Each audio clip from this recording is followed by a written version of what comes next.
Hello friends, मैं Rohit edu India by Rohit YouTube channel में आप सभी का स्वागत करता हूं। आज हम पढ़ने वाले हैं पर्यावरण मैराथन क्लास के बारे में।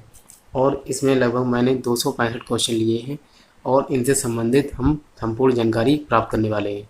तो यह मैराथन क्लास है, लगभग 3-4 घंटे की ये क्लास होगी।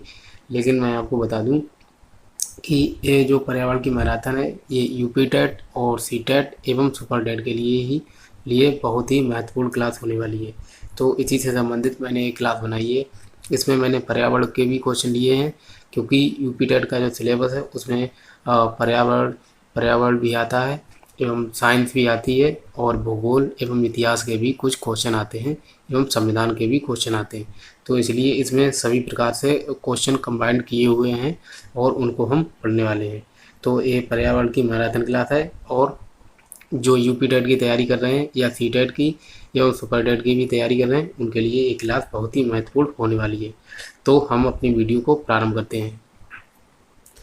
जैसे यदि हम बात करें तो जब हम पर्यावरण के बारे में ही पढ़ रहे हैं तो पहला क्वेश्चन हमारा यही होना चाहिए कि पर्यावरण किससे बनता है।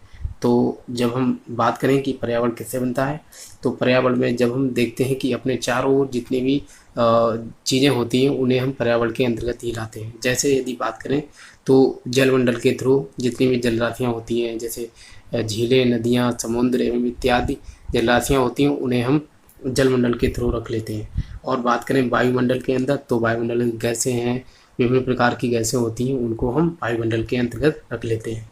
जलमंडल, वायुमंडल एवं स्थलमंडल के अंतर्गत जो भी स्थल पर पाई जाने वाली चीज़ें हैं उनको हम स्थल मंडल के अंतर्गत पढ़ लेते हैं। और इन तीनों को ही जैसे डायग्राम के द्वारा पढ़ते हैं। ये हो गया स्थल मंडल, ये स्थल हो गया, ये हो गया जलमंडल और ये हो गया वायुमंडल। इन तीनों का जो संक्रमण क्षेत्र होता है उसे हम कहते हैं जैवमंडल। जैवमंडल, तो जैवमंडल भी, हालांकि स्थल मंडल, वायुमंडल एवं जलमंडल इन तीनों का जो कॉम्बिनेशन होता है उसे हम जैवमंडल के नाम से जानते हैं। और जैवमंडल भी पर्यावरण का अंग होता है। स्थल मंडल भी होता है, जलमंडल भी होता है एवं वायुमंडल भी होता है। तो पर्यावरण किससे बनता है, तो आपको ये तीनों ऑप्शन दिए जा सकते हैं और चौथा जैवमंडल भी दिया जा सकता है। तो ये चारों ही पर्यावरण मतलब पर्यावरण के अंग हो जाते हैं। तो हमारा नेक्स्ट क्वेश्चन है कि विश्व पर्यावरण दिवस मनाया जाता है। यदि हम बात करें विश्व पर्यावरण दिवस की, तो एक सम्मेलन हुआ था, स्टॉकहोम सम्मेलन 1972 में, 1972 में। तो उसके अगले साल ही जो स्टॉकहोम सम्मेलन के संगठन में जिन देशों ने भाग लिया था उन्होंने 5 जून 1973 5 जून 1973 को उस स्टॉकहोम सम्मेलन में जिन देशों ने भाग लिया था उन्होंने 5 जून अगले साल ही 1973 में, जैसे 1972 में हुआ था सम्मेलन, स्टॉकहोम सम्मेलन, और उसके अगले साल 5 जून 1973 को उन देशों ने पर्यावरण दिवस मनाना प्रारंभ कर दिया। लेकिन जो पूरे विश्व पटल पर पर्यावरण दिवस मनाया जाता है वो 5 जून 1974 को प्रारंभ हुआ था। तो 1974 से विश्व में पर्यावरण दिवस के रूप में मनाया जाता है 5 जून को। हमारा नेक्स्ट क्वेश्चन है, यदि हम नेक्स्ट क्वेश्चन की बात करें तो हमारा नेक्स्ट क्वेश्चन है, कौन सी नोबल गैस वायु में नहीं पाई जाती है, वायुमंडल में नहीं पाई जाती? तो उस गैस का नाम है रेडॉन। रेडॉन एक अक्रिय गैस है और अक्रिय जिसे नोबल गैस भी कहते हैं। तो रेडॉन ऐसी गैस है जो कि वायुमंडल में नहीं पाई जाती। तो हम बात करते हैं नेक्स्ट क्वेश्चन की, ओजोन परत किस मंडल में पाई जाती है? तो ये बहुत ही महत्वपूर्ण क्वेश्चन है पर्यावरण का कि ओजोन परत किस मंडल में पाई जाती है। तो हमारा उत्तर होना चाहिए समताप मंडल। समताप मंडल, समताप मंडल में पाई जाती है ओजोन परत। और ओजोन परत की बात करें तो ये समताप मंडल में लगभग 20 से 35 किलोमीटर के बीच एक अच्छी परत के रूप में पाई जाती है। हालांकि ये वैसे तो 18 किलोमीटर से लेकर 50 किलोमीटर के बीच समताप मंडल में पाई जाती है। नेक्स्ट क्वेश्चन है हमारा कि वायुमंडल में कार्बन डाइऑक्साइड की प्रतिशत कितनी है? ठीक है, तो पूछा जा सकता है कि कार्बन डाइऑक्साइड का कितना परसेंटेज वायुमंडल में है। तो हो जाता है 0.03%। और यदि टोटल की हम बात कर लें तो 78% होता है नाइट्रोजन, और उसके बाद लगभग 20%, 20.93% होता है ऑक्सीजन O2। ठीक है, तो 78% हो जाता है नाइट्रोजन और 20.93% हो जाता है ऑक्सीजन। और इसके बाद आता है अक्रिय गैसों में सबसे अधिक अक्रिय गैस आपसे पूछी जाए तो हो जाता है आर्गन। जो आर्गन होती है, आर्गन गैस, उसका परसेंटेज है 0.93%। ठीक है, तो आर्गन गैस जो कि अक्रिय गैसों में सबसे अधिक पाई जाती है वो उसका परसेंटेज है 0.93%। और इसके बाद आती है कार्बन डाइऑक्साइड, जो कि सबसे भारी गैसों में कार्बन डाइऑक्साइड पाई जाती है, जो कि 0.03% इसका है। अब हम नेक्स्ट क्वेश्चन अपना पढ़ लेते हैं। हमारा नेक्स्ट क्वेश्चन है, पारिस्थितिकी तंत्र के लिए वायुमंडल की कौन सी परत महत्वपूर्ण है। यदि हम बात करें पारिस्थितिकी तंत्र की, जिसे हम इकोसिस्टम के नाम से भी जानते हैं, तो इकोसिस्टम के लिए वायुमंडल की यदि बात करें तो वायुमंडल की जो परत महत्वपूर्ण है उसे हम बात करते हैं, उसे कहते हैं क्षोभ मंडल। क्षोभ मंडल, क्योंकि क्षोभ मंडल वायुमंडल की सबसे निचली परत होती है और यहीं पर पेड़ पौधे जीव जंतु इत्यादि जो है वायुमंडल की जो क्षोभ मंडल परत है इसी में रहते हैं। तो इसीलिए पारिस्थितिकी तंत्र के लिए क्षोभ मंडल बहुत ही महत्वपूर्ण है। नेक्स्ट क्वेश्चन है हमारा कि पृथ्वी की भूपर्पटी या क्रस्ट के नाम से भी जानते हैं, तो पृथ्वी की भूपर्पटी या क्रस्ट में सबसे ज़्यादा मात्रा में पाया जाने वाला तत्व कौन सा है। यदि आपसे तत्व पूछा जाए तो हो जाता है ऑक्सीजन O2, जिसे ऑक्सीजन कहते हैं। तो ऑक्सीजन पृथ्वी की भूपर्पटी या क्रस्ट में सबसे ज़्यादा मात्रा में पाया जाने वाला तत्व है। लेकिन आपसे जैसे वायुमंडल में पूछा जाए कि वायुमंडल में सबसे ज़्यादा मात्रा में पाया जाने वाला तत्व या गैस कौन सा है, तो हो जाता है नाइट्रोजन। लेकिन यहाँ पर पूछा गया है भूपर्पटी यानी क्रस्ट में, तो हो जाएगा ऑक्सीजन। और बात करें कि पृथ्वी की भूपर्पटी या क्रस्ट में सबसे ज़्यादा मात्रा में पाया जाने वाला धातु कौन सा होता है, तो हमारा उत्तर होना चाहिए एल्यूमिनियम। एल्यूमिनियम, ठीक है, तो एल्यूमिनियम होता है, जिसे हम Al लिख लेते हैं। तो एल्यूमिनियम को भूपर्पटी में सबसे ज़्यादा मात्रा में पाया जाने वाला धातु हो जाता है। अब हम बात करते हैं, नेक्स्ट हमारा क्वेश्चन है, जलवायु तथा मौसम संबंधी घटनाएं वायुमंडल की किस परत से संबंधित हैं। यदि आपसे पूछा जाए कि जलवायु एवं मौसम संबंधी घटनाएं वायुमंडल की किस परत में होती हैं, तो आपका उत्तर होना चाहिए क्षोभ मंडल।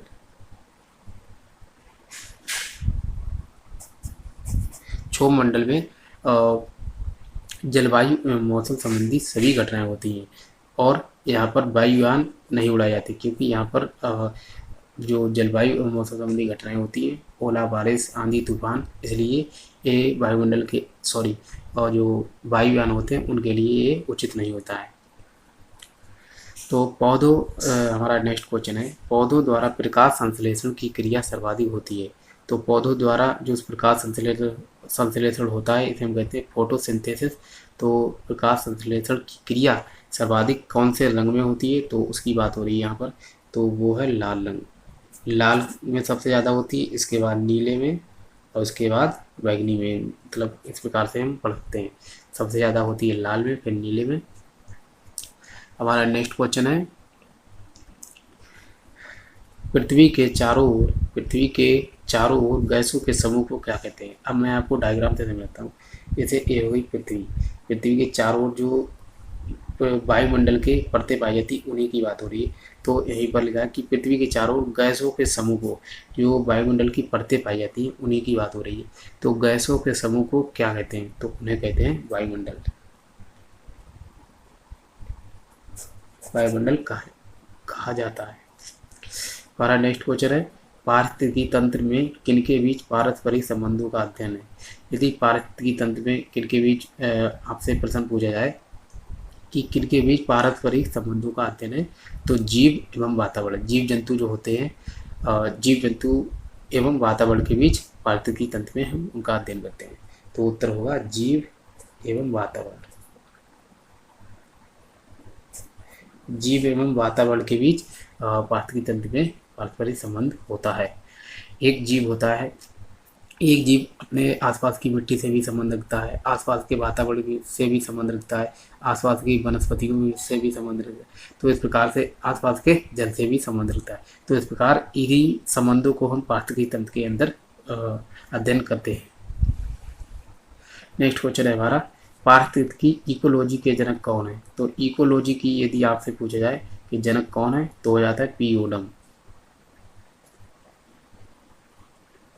पी ओडम जो होते हैं वही पारिस्थितिकी या इकोलॉजी के जनक होते हैं। जो पारिस्थितिकी होता है इसे हम कहते हैं इकोलॉजी, और जो पारिस्थितिकी तंत्र होता है उसे हम कहते हैं इकोसिस्टम। तो दोनों में थोड़ा सा डिफरेंस है। हमारा नेक्स्ट क्वेश्चन है कि पारिस्थितिकी शब्द का सर्वप्रथम प्रयोग किसने किया था? तो पारिस्थितिकी की यहाँ पर बात हो रही है, तो जिसे हम इकोलॉजी कहते हैं। तो इकोलॉजी का सर्वप्रथम प्रयोग किया था रेटर ने। रेटर ने किया था 1865 में। तो रेटर ने प्रयोग किया था 1865 में। अब पारिस्थितिकी जिसे इकोलॉजी कहते हैं, इकोलॉजी शब्द का सर्वप्रथम प्रयोग किया था रेटर ने और 1865 में किया था। इसके बाद यदि पूछा जाए तो इसके बाद 4 साल बाद 1865 1869 4 साल बाद हो जाता है। 1869 में किया था अनरेस्ट हैकल ने। अनरेस्ट हैकल, ठीक है। अनरेस्ट हैकल ने 1869 में इसका प्रयोग किया था। कई बार ऐसा होता है कि ऑप्शन में रेटर दिया ही नहीं आता है और उसके बाद अनरेस्ट हैकल ही हमारा सही उत्तर होता है। तो अगर रेटर हो ऑप्शन में तो हमारा प्रायोरिटी होनी चाहिए कि रेटर ने सर्वप्रथम पारिस्थितिकी का प्रयोग किया था। लेकिन कभी कभार ऐसा होता है रेटर नहीं देते हैं तो उत्तर होना चाहिए अनरेस्ट हैकल। रेटर ने 4 साल पहले 1865 में इस शब्द का प्रयोग किया था और अनरेस्ट हैकल ने 1869 यानी 4 साल बाद। हम पढ़ते हैं नेक्स्ट क्वेश्चन है हमारा कि जो पारिस्थितिकी तंत्र है, जैसे मैंने बताया कि इकोसिस्टम की संकल्पना प्रस्तावित की थी। तो इकोसिस्टम की संकल्पना सर्वप्रथम किसने दी थी? तो उन व्यक्तियों का नाम है एजी टांसले।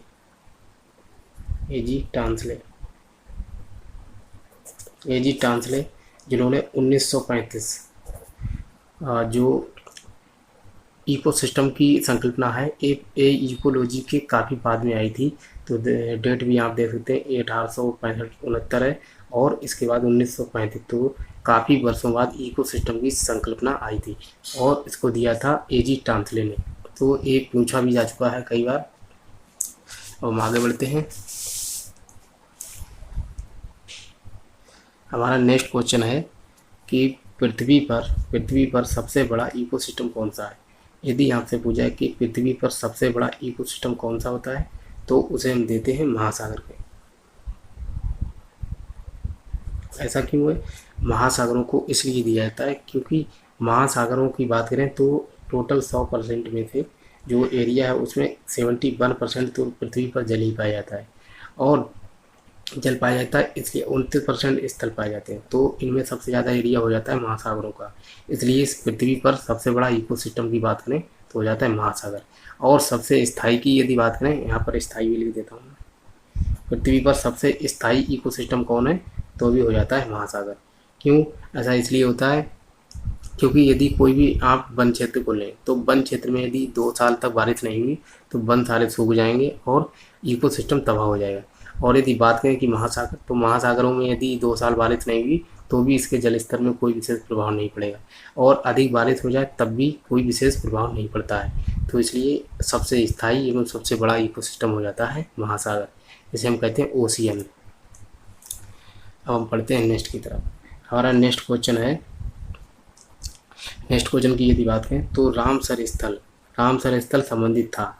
रामसर स्थल जो इसकी यदि हम बात करें तो 2 फरवरी 1971 की बात है। तो 2 फरवरी 1971 को एक सम्मेलन हुआ था ईरान में सम्मेलन हुआ था और ये जो वेटलैंड एरियाज होते हैं, आर्द्र भूमि होती है, उन्हीं को संरक्षित करने के लिए ये सम्मेलन हुआ था ईरान में। तो एक प्रश्न पूछा जाता है कि जैसे रामसर सम्मेलन संबंधित था तो आएगा उत्तर आपका आर्द्र भूमि से संबंधित। आर्द्रभूमि से संबंधित। ठीक है, तो आर्द्रभूमि जिसे हम कहते हैं वेटलैंड, वेटलैंड से संबंधित था ये सम्मेलन। तो रामसर सम्मेलन संबंधित था तो हो जाएगा आर्द्रभूमि से, या इसे वेटलैंड भी इंग्लिश में दिया जा सकता है। और ये हुआ कब था, तो 2 फरवरी 1971 को। और दूसरी बात कहाँ हुआ था, तो हुआ था ईरान में। और तीसरी बात यह है कि आर्द्रभूमि दिवस कब किस दिन मनाया जाता है, तो 2 फरवरी को मनाया जाता है आर्द्रभूमि दिवस। तो नेक्स्ट क्वेश्चन हमारा यही है, आर्द्रभूमि दिवस वेटलैंड डे मनाया जाता है, तो होता है 2 फरवरी को मनाया जाता है। 2 फरवरी को हर साल एक विश्व पटल पर मनाया जाता है आर्द्रभूमि दिवस। हमारा नेक्स्ट क्वेश्चन है कि कृत्रिम पारिस्थितिकी तंत्र होते हैं, जो कृत्रिम पारिस्थितिकी तंत्र होते हैं, जैसे जो मनुष्य के द्वारा बनाए जाते हैं, उन्हें हम कृत्रिम पारिस्थितिकी तंत्र के रूप में जानते हैं। जैसे खेत हो गए, और जो राष्ट्रीय उद्यान होते हैं, जिन्हें मनुष्य जो है उनको संरक्षण देता है, एवं खेत हो गए, राष्ट्रीय उद्यान हो गए, और जिनका जो संरक्षण है मानव करता है, उन्हें हम कृत्रिम पारिस्थितिकी तंत्र के अंतर्गत रखते हैं। नेक्स्ट क्वेश्चन है हमारा, यदि नेक्स्ट क्वेश्चन की हम बात करें तो हो जाता है प्राकृतिक पारिस्थितिकी तंत्र, नेचुरल इकोसिस्टम किसे कहते हैं। तो जो प्राकृतिक पारिस्थितिकी तंत्र होते हैं, इन नेचुरल इकोसिस्टम की यदि हम बात करें तो हो जाते हैं, जैसे वन हो गया, समुद्र हो गया। वन है, समुद्र है। वन किसी मनुष्य ने नहीं लगाया, और समुद्र भी किसी मनुष्य ने इसका कोई भी हाथ नहीं है। तो इसलिए जिनमें मनुष्य का कोई भी हाथ नहीं होता, उन्हें हम प्राकृतिक पारिस्थितिकी तंत्र के अंतर्गत रखते हैं। तो वन हो गए, समुद्र हो गए, झीलें हो गई, नदियाँ हो गई। तो इस प्रकार से जो प्राकृतिक पारिस्थितिकी तंत्र होते हैं, इनके अंतर्गत हम इनको पढ़ते हैं। नेक्स्ट हमारा क्वेश्चन है कि किस वृक्ष को पर्यावरणीय संकट के रूप में पढ़ा जाता है। तो किस वृक्ष को पर्यावरणीय संकट माना जाता है, यदि उस वृक्ष की बात करें तो हो जाता है यूकेलिप्टस।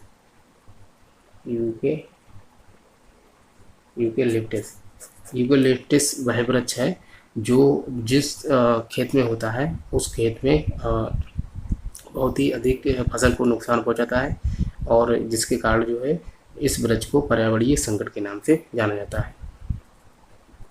नेक्स्ट क्वेश्चन है हमारा, 2 भिन्न समुदायों के इकोसिस्टम के बीच संक्रांति क्षेत्र को कहलाता है। जैसे एक डायग्राम से समझते हैं, ये हो गया घास स्थल और ये हो गया वन स्थल। ठीक है, तो घास स्थल भी एक इकोसिस्टम है और वन स्थल भी एक इकोसिस्टम है, और जहाँ पर ये दोनों का संक्रमण होता है इसे कहते हैं इकोटोन। इकोटोन के नाम से इसे जाना जाता है। तो इसलिए कहा जाता है कि 2 भिन्न समुदायों के इकोसिस्टम के बीच संक्रांति क्षेत्र को कहलाता है। तो ये हो गया घास, ये हो गया वन, और जहाँ पर ये दोनों ही होते हैं उसे कहते हैं इकोटोन। हमारा नेक्स्ट क्वेश्चन है, वायु एक है। आपसे पूछा जाएगा कि वायु क्या है, तो ऑप्शन में होगा कि यौगिक है, मिश्रण है, या तत्व है। तो इस प्रकार से जो वायु होता है, इसमें कई प्रकार की गैसें होती हैं, नाइट्रोजन, ऑक्सीजन, हीलियम, मतलब कई तरह की गैसें होती हैं। तो इसलिए इसे एक मिश्रण के रूप में दिया जाता है कि वायु एक मिश्रण है। तो वातावरण में सर्वाधिक प्रतिशत किस गैस का है। वातावरण में यदि बात करें तो सबसे अधिक परसेंटेज की बात करें तो हो जाता है 78% है नाइट्रोजन। तो नाइट्रोजन का सबसे अधिक प्रतिशत है वातावरण में। यदि आपसे वायुमंडल में यहाँ पर रख दिया जाए कि वायुमंडल में सर्वाधिक प्रतिशत, तब भी नाइट्रोजन ही होगी।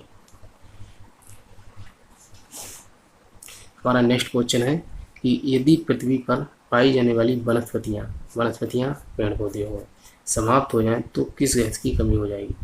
तो पृथ्वी पर यदि वनस्पतियाँ या पेड़ पौधे समाप्त हो जाएंगे, क्योंकि तो किस गैस की कमी हो जाएगी, तो वो उस गैस का नाम है ऑक्सीजन।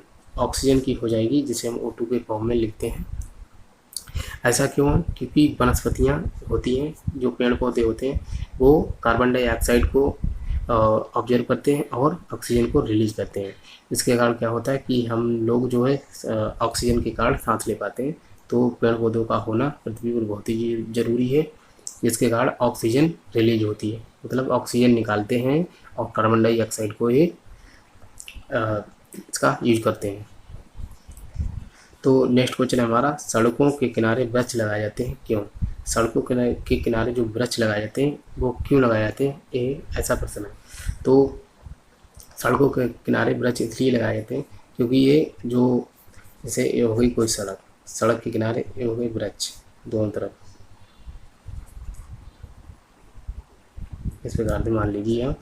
तो जो सड़कों पर धूल उठती है उनको भी ये ऑब्जर्व करते हैं, और जो सड़कों पर व्यक्ति शोर शराबा करते हैं या वाहन शोर शराबा करते हैं, उस शोर शराबा को कम करने के लिए भी वृक्ष बहुत ही महत्वपूर्ण भूमिका निभाते हैं। तो शोर शराबा के लिए एवं जो धूल के कण होते हैं इनको ये वृक्ष जो होते हैं उनको ऑब्जर्व करते हैं, तो इसलिए सड़कों के किनारे वृक्ष लगाए जाते हैं।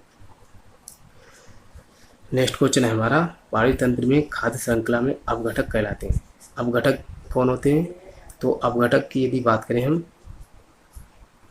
जैसे पारितंत्र में खाद्य श्रृंखला में अपघटक कौन होते हैं? तो होते हैं जीवाणु, जिसे हम कहते हैं बैक्टीरिया, और दूसरा होता है बैक्टीरिया, दूसरे होते हैं कवक। ठीक है, तो कवक जिसे हम कहते हैं फंगाई, तो फंजाई को हम कहते हैं कवक और जीवाणु को कहते हैं बैक्टीरिया। तो जीवाणु एवं कवक जो होते हैं अपघटक कहलाते हैं। एक किसी भी मरे हुए शरीर को, जैसे जीव जंतु का होता है, किसी भी या पेड़ पौधे होते हैं जो, तो उनको जो है उनका अपघटन करने वाले जो होते हैं उन्हें अपघटक कहते हैं। जैसे जीवाणु हो गया, कवक हो गया, ये उनको मरे हुए जीव जंतुओं को मिट्टी में मिला देते हैं और उस उर्वरा शक्ति को पैदा करते हैं। तो जिसके कारण कवक एवं जीवाणु इन दोनों को अपघटक के अंदर रखा जाता है। और दूसरी बात, जो विषाणु होता है जिसे हम वायरस कहते हैं, विषाणु को अपघटक के अंदर नहीं रखा जाता है। तो हमारा नेक्स्ट क्वेश्चन है, जैव विविधता दिवस किस दिन मनाया जाता है? तो जैव विविधता दिवस, ये जैव विविधता बहुत ही महत्वपूर्ण होती है, जो पृथ्वी की खूबसूरती होती है और उसे हम जैव विविधता कहते हैं। तो बायोडाइवर्सिटी डे किस दिन मनाया जाता है, ये पूछा गया है। ये मनाया जाता है 22 मई को। 22 मई को मनाया जाता है जैव विविधता दिवस।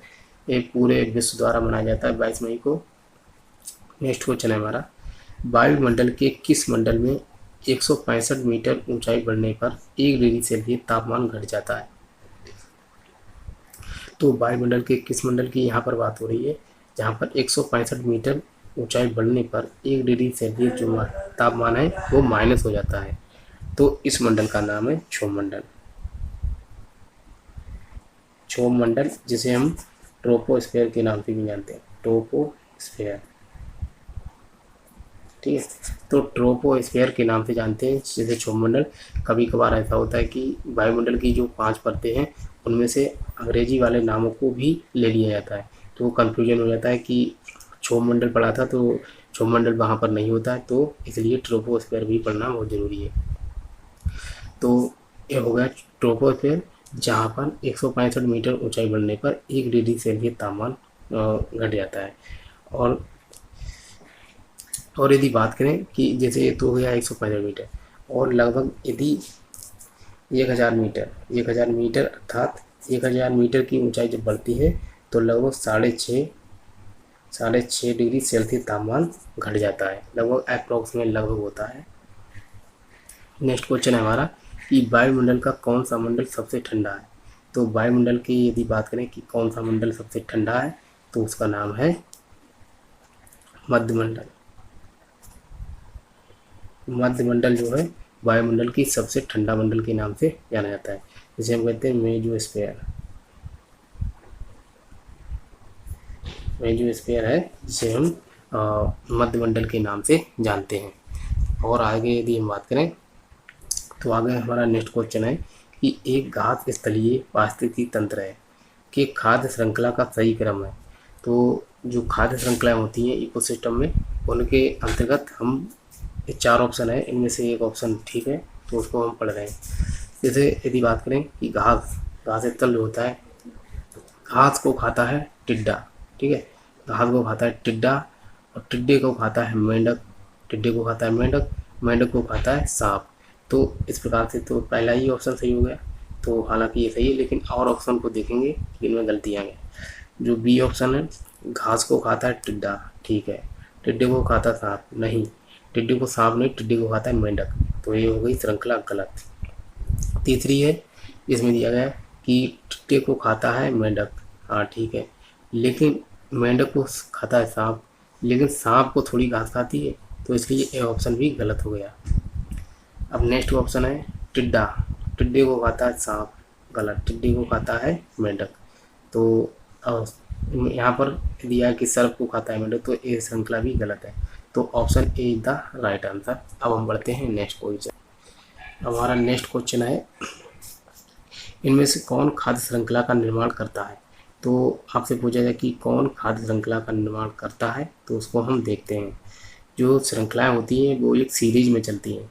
जैसे यदि बात करें कि घास से गेहूँ बनता है, ऐसा नहीं है। घास फिर गेहूँ, गेहूँ को आम, नहीं, ये तो हो गया गलत। भाई गेहूँ से आम थोड़ी बनता है। तो इसके बाद है नेक्स्ट कि घास को खाता है मछली, गलत, ये भी श्रृंखला गलत है। घास को मछली नहीं, बकरी खाती है। नेक्स्ट हमारा कि घास को खाता है बकरा, बिल्कुल सही है। बकरे को खाता है आदमी, तो हालांकि आदमी जो है सर्वाहारी के रूप में हम लोगों की काउंटिंग की जाती है, तो मनुष्यों की काउंटिंग सर्वाहारी में की जाती है, तो इसलिए बकरे को भी हम लोग खा जाते हैं, मतलब मनुष्य खा जाते हैं। तो इसके बाद जो है, और दूसरी बात है कि ये तो हो गया सही, क्योंकि यही सही है, तो नेक्स्ट है सभी गलत होंगे। घास को खाता है आदमी, नहीं खाता घास को, और आदमी को खाता बकरा, तो इस प्रकार से ये ऑप्शन भी गलत है। तो इस प्रकार से होती हैं खाद्य श्रृंखलाएँ। और जो खाद्य श्रृंखलाएँ होती हैं, खाद्य श्रृंखलाओं को, जो ज़्यादा खाद्य श्रृंखलाएँ होती हैं उनको हम एक खाद्य जाल के रूप में भी पढ़ते हैं। नेक्स्ट है हमारा कि खाद्य श्रृंखला फूड चेन में मानव क्या है। यदि बात की जाए कि खाद्य श्रृंखला में मानव क्या है, तो मानव जो होता है, यदि बात की जाए तो जैसे कोई फूड चेन है, उसको समझ लेते हैं। सबसे नीचे होते हैं उत्पादक, उत्पादक उत्पादक होते हैं, जिससे घास वगैरह होती है, घास या पेड़ पौधे होते हैं, उत्पादक के अंतर्गत। उत्पादक के बाद आते हैं प्राथमिक उपभोक्ता, प्राथमिक उपभोक्ता। इसके बाद आते हैं द्वितीय उपभोक्ता, इसके बाद तृतीय उपभोक्ता, इसके बाद जो होते हैं अपघटक आ जाते हैं। तो इस प्रकार से श्रृंखलाएँ चलती हैं। उत्पादक में आ जाते हैं पेड़ पौधे, पेड़ पौधों से भी हम एनर्जी प्राप्त करते हैं मनुष्य, तो प्राथमिक उपभोक्ता जो होते हैं उसमें भी मनुष्य आ जाता है, और द्वितीय उपभोक्ता में भी। तो यहीं पर पूछा गया कि खाद्य श्रृंखला में फूड चेन में मानव है, प्राथमिक एवं द्वितीय उपभोक्ता दोनों होता है। प्राथमिक एवं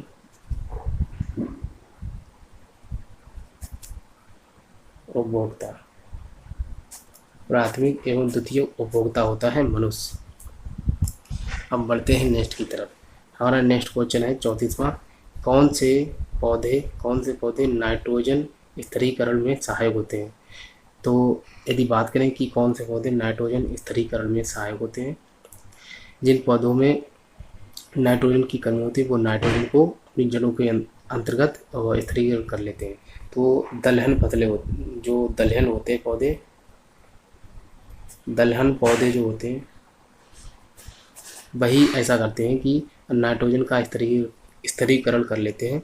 और यदि बात करें तो दलहन पौधों में जैसे दालें हो गई, चना हो गया, मटर हो गया, इत्यादि प्रकार के जो पौधे होते हैं वो नाइट्रोजन का स्थिरीकरण कर लेते हैं।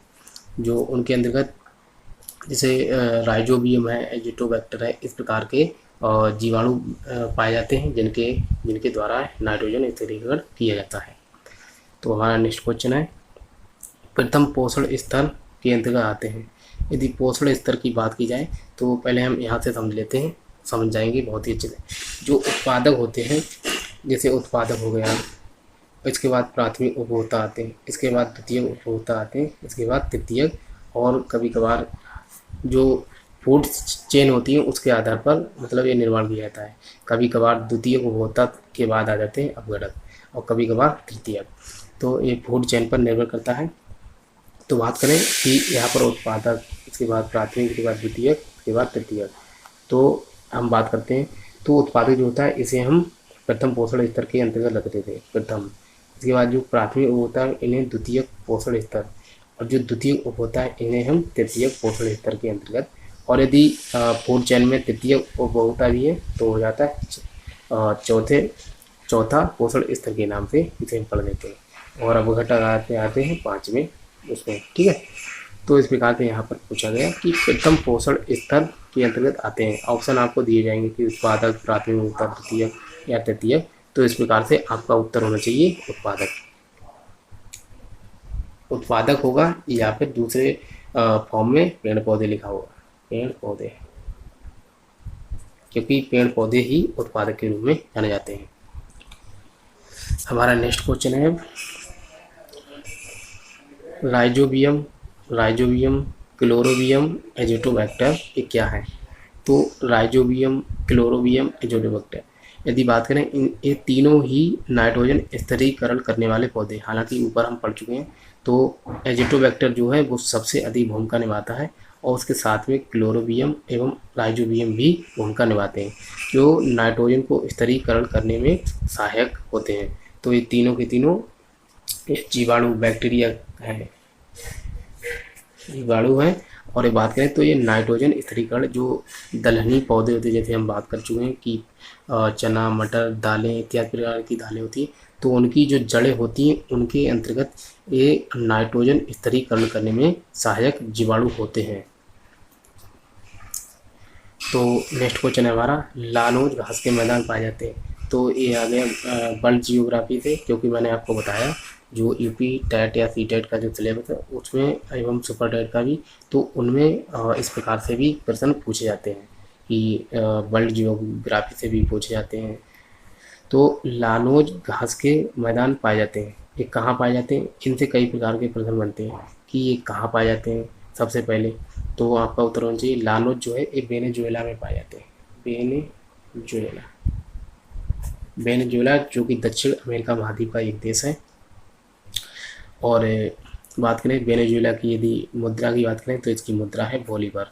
तो पूछा जाता है इसकी मुद्रा के बारे में, तो मैंने बता दिया।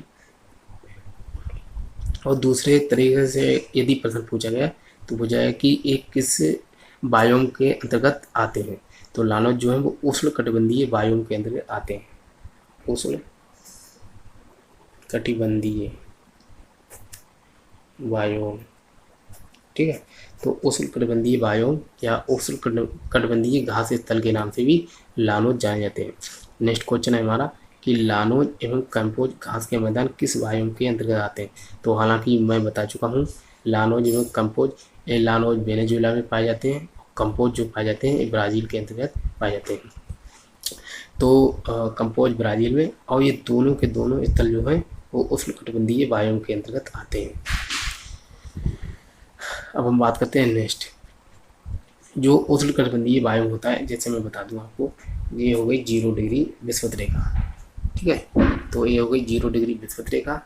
और यदि बात करें जैसे 0 डिग्री विषुवत रेखा हो गई, विषुवत रेखा के लगभग 30 डिग्री ऊपर, लगभग 30 डिग्री नीचे जो इस प्रकार से अक्षांश रेखाएँ खींची गई होती हैं। तो इस प्रकार से तो 30 डिग्री अक्षांश रेखा ऊपर एवं 30 डिग्री अक्षांश रेखा नीचे का जो एरिया होता है इसी में पाए जाते हैं उष्ण कटिबंधीय बायोम के जो घास स्थल होते हैं, उन्हीं के बारे में हम बात कर रहे हैं। और उनके नीचे का जो क्षेत्र होता है ध्रुवों की तरफ 90 और उत्तर की तरफ 90, तो उनको जो है वो शीतोष्ण कटिबंधीय घास स्थल के नाम से जानते हैं। नेक्स्ट क्वेश्चन है हमारा, सदाबहार वन जिसे एवरग्रीन फॉरेस्ट के नाम से भी जानते हैं। सदाबहार वन, एवरग्रीन फॉरेस्ट सर्वाधिक पाए जाते हैं। यदि आपसे पूछा जाए कि सदाबहार वन किस अक्षांशों के बीच पाए जाते हैं, तो वो हो जाएगा अक्षांशों में, यदि हम बात करें तो हो जाता है, जैसे ये होगा 0 डिग्री, ठीक है। 0 डिग्री के लगभग 30 डिग्री उत्तर और 30 डिग्री दक्षिण में पाए जाते हैं कंपोज, और जैसे कंपोज, हालांकि ये घास स्थल का प्रकार है। तो लानोज एवं कंपोज इस प्रकार के घास स्थल पाए जाते हैं। सदाबहार वन के रूप में भी इन्हें हम पढ़ते हैं। तो यहाँ पर सबसे अधिक बारिश होती है एवं सबसे अधिक तापमान, सर्वाधिक वर्षा होती है एवं सबसे अधिक तापमान भी होता है। तो सबसे अधिक बोलते हैं सबसे अधिक तापमान होता है, इसे हम सदाबहार यहीं पर पाए जाते हैं, सदाबहार वन। नेक्स्ट क्वेश्चन है हमारा, सर्वाधिक जैव विविधता है किन अक्षांशों के बीच पाई जाती है। तो अभी हमने बात किया था, जैसे 0 डिग्री है, जीरो डिग्री के जो 10 डिग्री का दोनों तरफ का क्षेत्र होता है, इन क्षेत्रों में सर्वाधिक जैव विविधता पाई जाती है। तो मैंने लिखा कि सर्वाधिक जैव विविधता किन अक्षांशों के बीच पाई जाती है, तो हो जाता है आज सबसे अधिक की बात करें तो हो जाता है 10 डिग्री उत्तर में और 10 डिग्री दक्षिण में। यहाँ पर मतलब रोज़ाना बारिश होती है और बहुत ही अधिक टेम्परेचर होता है, जिसके कारण यहाँ पर सबसे अधिक जैव विविधता के केंद्र पाए जाते हैं। नेक्स्ट क्वेश्चन है हमारा कि खेजड़ी वृक्ष भारत में कहाँ पाया जाता है। तो खेजड़ी वृक्ष की यदि बात करें तो खेजड़ी वृक्ष भारत में राजस्थान में पाया जाता है। राजस्थान राज्य में पाया जाता है खेजड़ी वृक्ष। खेजड़ी वृक्ष की सबसे बड़ी विशेषता है कि ये जल संचय करने में बहुत ही महत्वपूर्ण होता है और इसके ये अधिकतर जो मरुस्थलीय एरियाज होते हैं वहीं पाया जाता है खेजड़ी वृक्ष। और तो आगे बढ़ते हैं हम, नेक्स्ट क्वेश्चन है हमारा, भारत में सर्वाधिक जैव विविधता कहाँ पाई जाती है। यदि भारत की बात की जाए तो भारत में दो बहुत ही महत्वपूर्ण हॉट स्पॉट हैं जिन्हें हम उष्ण स्थल के नाम से भी जानते हैं। तो भारत में दो हॉट स्पॉट या जैव विविधता स्थल हैं जिनका नाम है, सबसे पहला है पश्चिमी घाट। पश्चिमी घाट जो हॉट स्पॉट है ये पूरे भारत का सबसे महत्वपूर्ण एवं सर्वाधिक जैव विविधता इसी पश्चिमी घाट में पाई जाती है। यदि बात करें, ये है पश्चिमी घाट, भारत का जो प्रायद्वीपीय भारत है, भारत में जो पश्चिम का तटीय मैदान है इसे हम पश्चिमी घाट के नाम से जानते हैं। तो पश्चिमी घाट, और दूसरा है जो ईस्टर्न हिमालय के नाम से जानते हैं, जिसे पूर्वी हिमालय।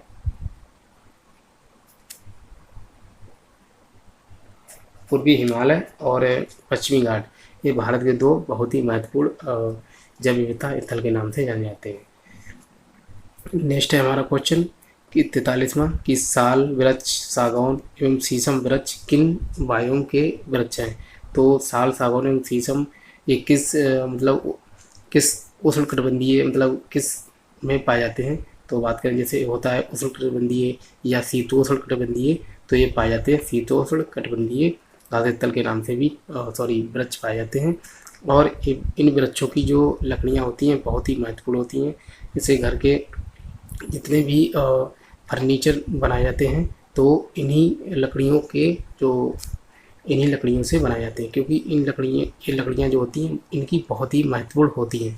इनके कारण अब प्रश्न है हमारा कि साल, सागौन, शीशम किस बायोम के वृक्ष हैं। तो इन्हें हम पतझड़ वन के नाम से जानते हैं। पतझड़ या फिर पर्णपाती वन, पर्णपाती वन या पतझड़ वन के नाम से भी जानते हैं। नेक्स्ट हमारा क्वेश्चन है, रेंडियर किस बायोम का जंतु है। तो रेंडियर की यदि बात करें तो रेंडियर एक टुंड्रा प्रदेशों में पाया जाता है। टुंड्रा कौन होते हैं? टुंड्रा बहुत ही ठंडा स्थल होता है जहाँ पर बर्फ हमेशा पड़ती रहती है, उन्हें हम टुंड्रा प्रदेश के नाम से जानते हैं। तो ये शीत मरुस्थल, शीत कटिबंधीय, अगर पूछा जाए शीत कटिबंधीय बायोम के अंदर पाया जाता है। शीत कटिबंधीय बायोम के अंतर्गत पाए जाते हैं रेंडियर नाम के जंतु। हमारा नेक्स्ट क्वेश्चन है, भारत में सघन वनों का सर्वाधिक क्षेत्र किस राज्य में पाया जाता है। यदि आपसे पूछा सघन मतलब बहुत ही घने वनों का जो सर्वाधिक क्षेत्र है वो किस राज्य में पाया जाता है। तो यहाँ से दो तरह के प्रश्न पूछे जाते हैं। ये हो जाए जैसे नेक्स्ट क्वेश्चन है हमारा कि भारत में सर्वाधिक वन किस राज्य में पाए। यदि सर्वाधिक की बात की जाए तो ये हो जाता है अलग क्वेश्चन, और अगर घने वनों की बात की जाए तो प्रतिशत में पूछा जाता है। तो सर्वाधिक वन जो होते हैं वो तो पाए जाते हैं मध्य प्रदेश में। और यदि पूछा जाए सघन या घने वनों का सर्वाधिक क्षेत्र किस राज्य में पाया जाता है या फिर परसेंटेज वाइज पूछा जाता है तो वो एक ही बात हो जाती है। तो सबसे घने वन पाए जाते हैं मिजोरम में पाए जाते हैं। लगभग यदि बात की जाए तो लगभग 86% जो एरिया है घने वनों का वो मिजोरम में ही पाया जाता है। और दूसरे नंबर पे आ जाता है 79% ये आता है अरुणाचल प्रदेश। तो अरुणाचल प्रदेश में दूसरे नंबर पर सर्वाधिक सर्वाधिक घने वन पाए जाते हैं। नेक्स्ट क्वेश्चन है हमारा कि किस प्रकार वनों को पृथ्वी के फेफड़े कहा जाता है। तो जो अमेजन घाटी में पाया जाने वाला वन है, इसे अमेजन नदी बहती है ब्राज़ील में बहती है, एवं जो अमेजन नदी घाटी में पाए जाने वाले जंगल हैं उन्हीं को हम कहते हैं अमेजन वन, और अमेजन वन को ही पृथ्वी के फेफड़े कहा जाता है। अमेजन वन जो है उन्हें ही पृथ्वी के फेफड़े के नाम से जाने जाते हैं, क्योंकि अमेजन वन में सबसे अधिक बारिश होती है, क्योंकि ये उष्णकटिबंधीय स्थल के नाम से भी जाने जाते हैं, और अमेजन वन जो है अमेजन नदी घाटी में पाए जाते हैं। तो अमेजन नदी अगर पूछा जाए कि अमेजन नदी जो होती है वो विश्व की दूसरी सबसे लंबी नदी के नाम से भी जानते हैं, इसलिए, और इसी नदी घाटी में जो वन पाए जाते हैं उन्हें हम अमेजन वन कहते हैं। और तो हम नेक्स्ट बोलते हैं, नेक्स्ट क्वेश्चन है हमारा, पृथ्वी का वह स्तर जहाँ जीवन का अस्तित्व विद्यमान है। अगर आपसे पूछा जाए कि पृथ्वी का वह स्तर जहाँ से जीवन का अस्तित्व विद्यमान है, तो जैसे ये हो गया स्थलमंडल, ये हो गया जलमंडल, और ये हो गया वायुमंडल। तो जहाँ पर तीनों ही ये पाए जाते हैं उसे हम कहते हैं जैवमंडल कहते हैं, और यही जीवन का अस्तित्व विद्यमान है। तो केवल स्थलमंडल यदि हो तो भी मनुष्य जीवन नहीं जी सकता, केवल वायु हो तो भी मनुष्य जीवन नहीं जी सकता है, और केवल जल हो, वायु हो, स्थल हो, जब जहाँ ये तीनों ही पाए जाते हैं उसे ही हम कहते हैं जैवमंडल। और जैवमंडल कहाँ स्थित है, तो हमारी पृथ्वी पर स्थित है। नेक्स्ट है हमारा क्वेश्चन कि पंपास वन कहाँ पाए जाते हैं। यदि पंपास वन की बात करें तो ये अर्जेंटीना में पाए जाते हैं, अर्जेंटीना में पाए जाते हैं, और ये शीतोष्ण कटिबंधीय घास स्थल के नाम से भी जाने जाते हैं, या ठीक है। तो नेक्स्ट क्वेश्चन है हमारा, विश्व जल संरक्षण दिवस, जो विश्व जल संरक्षण दिवस मनाया जाता है, 21 दिन मनाया जाता है, पूछा जाता है।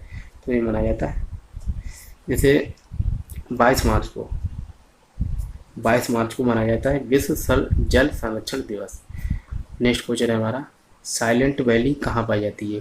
ये यूपी टेट का जो 2000 हाल में पेपर हुआ 2022 में, तो उसमें पूछा गया कि शांत घाटी कहाँ स्थित है। तो शांत घाटी है केरल में, और शांत घाटी अपनी जैव विविधता के लिए बहुत ही प्रसिद्ध है। नेक्स्ट क्वेश्चन है हमारा कि जो फूलों की घाटी है, ये भी क्वेश्चन पूछा गया था। तो फूलों की घाटी किस राज्य में स्थित है। तो फूलों की घाटी जो है वो उत्तराखंड में स्थित है, उत्तराखंड। दोनों ही बहुत ही महत्वपूर्ण प्रश्न है। नेक्स्ट क्वेश्चन है हमारा, जैव विविधता निर्भर करती है। तो जैव विविधता निर्भर करती है, नंबर पहला है कि जलवायु पर, नंबर दूसरा है तापमान पर, नंबर तीसरा है आर्द्रता। अब तीनों ऑप्शन दिए हैं, चौथा ऑल। अब बताइए, जो जैव विविधता होती है ये जलवायु पर भी निर्भर करती है, और टेम्परेचर पर भी निर्भर करती है, एवं आर्द्रता, नमी जो होती है, ये तीनों ही कारण होते हैं जैव विविधता के लिए। जहाँ ये तीनों मतलब कहा जाता है कि जैव विविधता होने के लिए जलवायु भी होनी चाहिए, तापमान एवं आर्द्रता, ये तीनों ही उसको प्रभावित करते हैं। तो अर्थात इसका ऑप्शन सही है ऑल।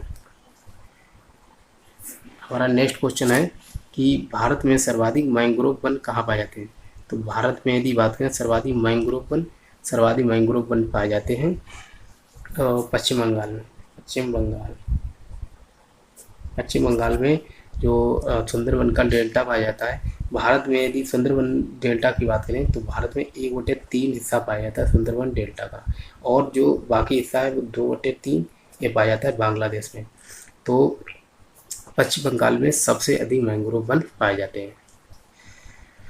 नेक्स्ट क्वेश्चन है हमारा, भारत में सुंदरवन डेल्टा का कितना प्रतिशत पाया जाता है। हालांकि मैं आपको बता चुका हूँ, तो 1/3 जो है भारत में पाया जाता है सुंदरवन डेल्टा। और सुंदरवन डेल्टा बनता किनसे है, तो गंगा एवं ब्रह्मपुत्र नदियों के मिलने से जो डेल्टा बनता है उसे हम कहते हैं सुंदरवन का डेल्टा। अब हमारा नेक्स्ट क्वेश्चन है, भारत में पारिस्थितिकी संतुलन बनाए रखने के लिए कितना भूमि क्षेत्र वनाच्छादन मतलब वनों से ढका हुआ होना चाहिए। तो पारिस्थितिकी संतुलन बनाए रखने के लिए जो यदि हम बात करें तो 33% जो आंकड़ा है जो राष्ट्रीय वन नीति आती है उसके द्वारा बता रहा हूँ। तो जो 33% आंकड़ा है, जैसे 100% क्षेत्रफल में से जो 33% होना चाहिए वनों से आच्छादित होना चाहिए, तो पारिस्थितिकी संतुलन बना रहता है।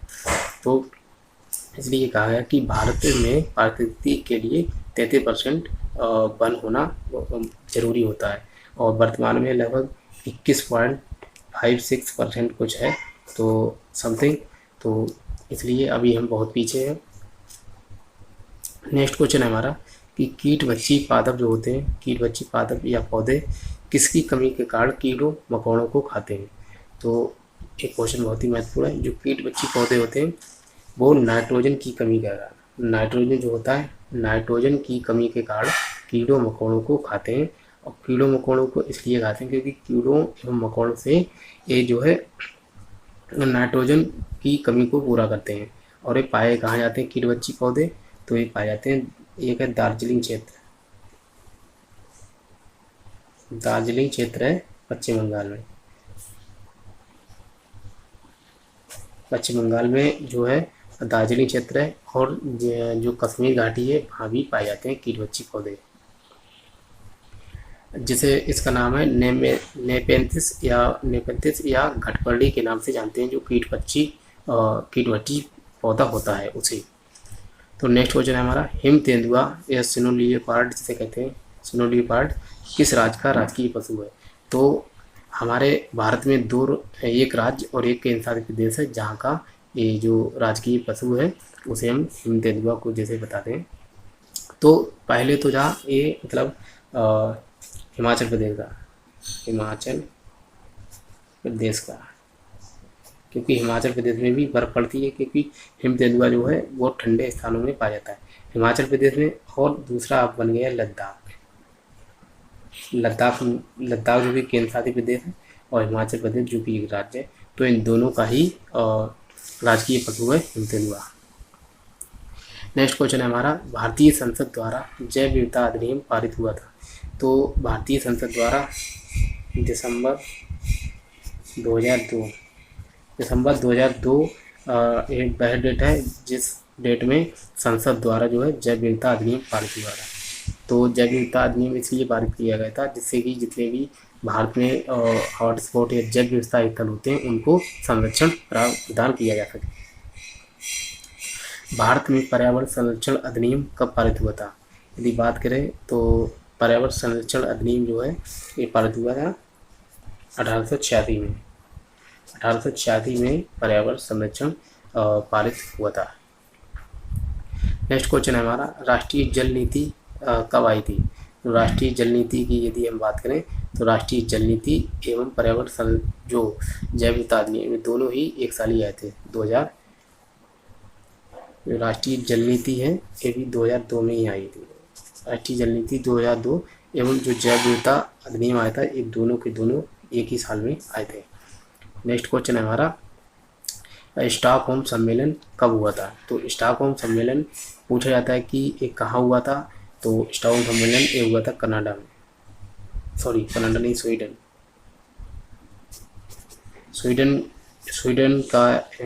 की राजधानी स्टॉकहोम। तो यही हुआ था स्टॉकहोम सम्मेलन।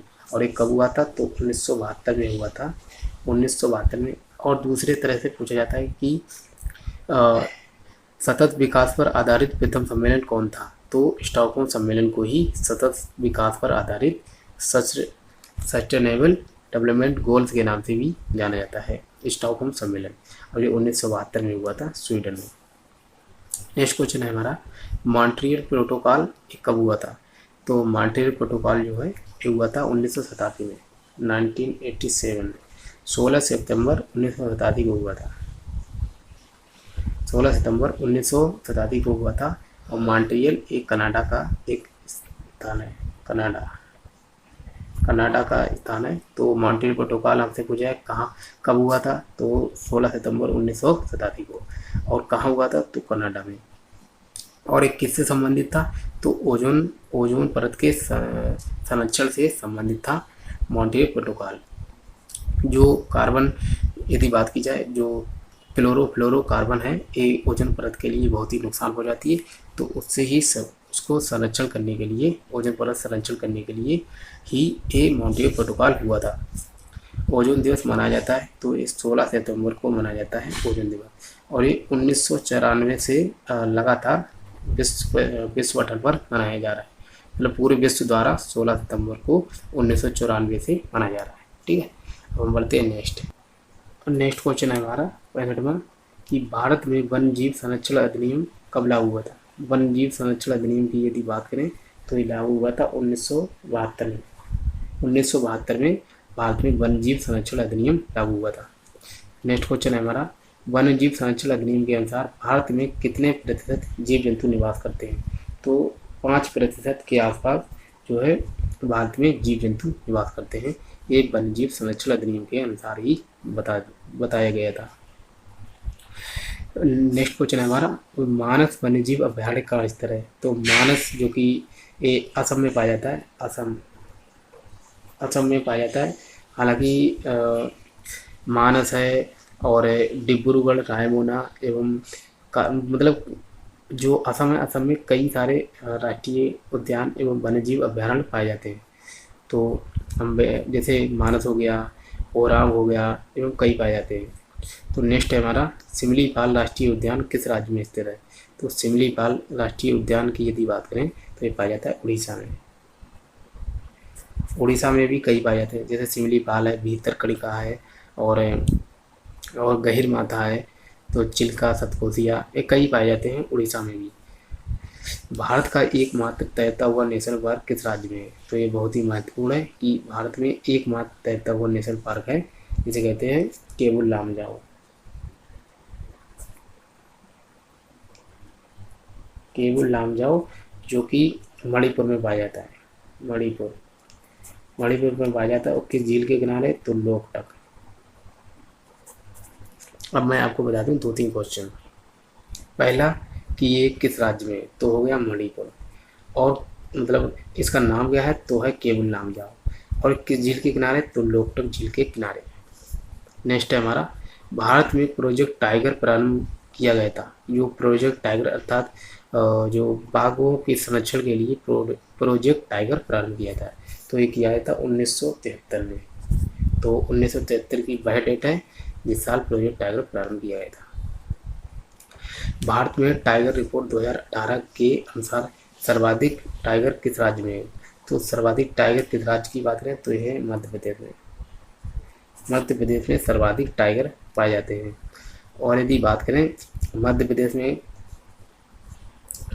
सबसे ज़्यादा टाइगर पाए जाते हैं। 526 टाइगर जो हैं वो अकेले मध्य प्रदेश में पाए जाते हैं। और दूसरे नंबर पर यदि बात करें तो पाए जाते हैं कर्नाटक में। हाँ, कर्नाटक में पाए जाते हैं। तो कर्नाटक में है लगभग 524। इससे 2 ही कम हैं और 2 ही कम पाए जाते हैं। जैसे मध्य प्रदेश में 526 टाइगर और जो कर्नाटक उसमें 524, और तीसरे नंबर पर आ जाता है उत्तराखंड में 442 पाए जाते हैं टाइगर। तो ये 2018 की रिपोर्ट के अनुसार ये डाटा है। और दूसरी बात ये कि भारत में जो टाइगर रिपोर्ट 2018, हालांकि जो रिपोर्ट है ये 4 साल बाद आती है। अब जो 2022 में ये रिपोर्ट आएगी तो 4 साल के बाद आती है, और इससे पहले जो आई थी वो 2014 में आई थी। तो 2022 में जो रिपोर्ट आएगी उसका डाटा अभी किसी को नहीं पता है।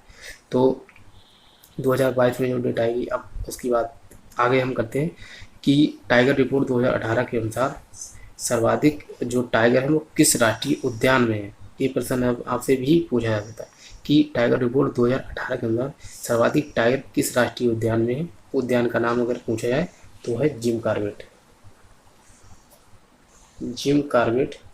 कॉर्बेट जो नेशनल पार्क है ये उत्तराखंड में पाया जाता है, यूके।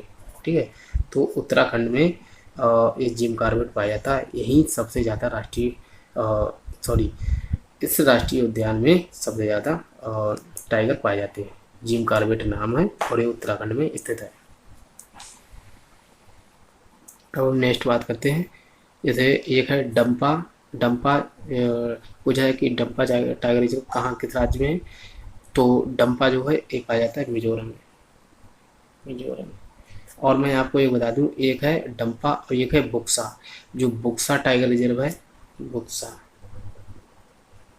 तो बुक्सा है ये पाया जाता है पश्चिम बंगाल में, और जो डंपा है ये पाया जाता है मिजोरम में। यहाँ एक भी टाइगर नहीं पाया जाता। नेक्स्ट है हमारा नामेरी, नामेरी टाइगर रिजर्व किस राज्य में? तो नामेरी असम में पाया जाता है। नामेरी है, ओरांग, मानस और कई सारे पाए जाते हैं असम में।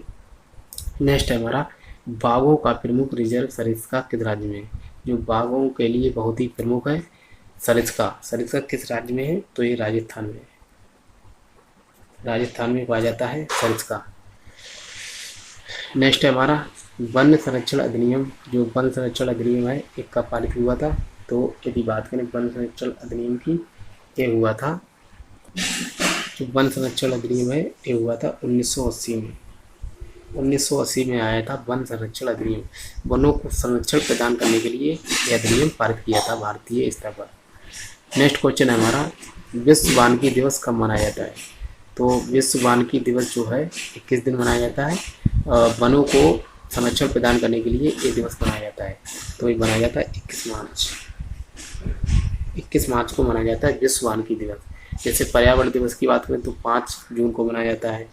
और एक है जैसे वेटलैंड जो होते हैं आर्द्र भूमि, तो उनके लिए 2 फरवरी को मनाया जाता है। नेक्स्ट हमारा जैसे 78वां क्वेश्चन क्षेत्रफल की दृष्टि से भारत का सबसे बड़ा टाइगर रिजर्व कौन सा है? यदि आपसे क्षेत्रफल में पूछा जाए कि भारत का सबसे बड़ा टाइगर रिजर्व कौन सा है, तो है जिसका नाम है गोविंद सागर। सॉरी एक मिनट मैं अभी बता।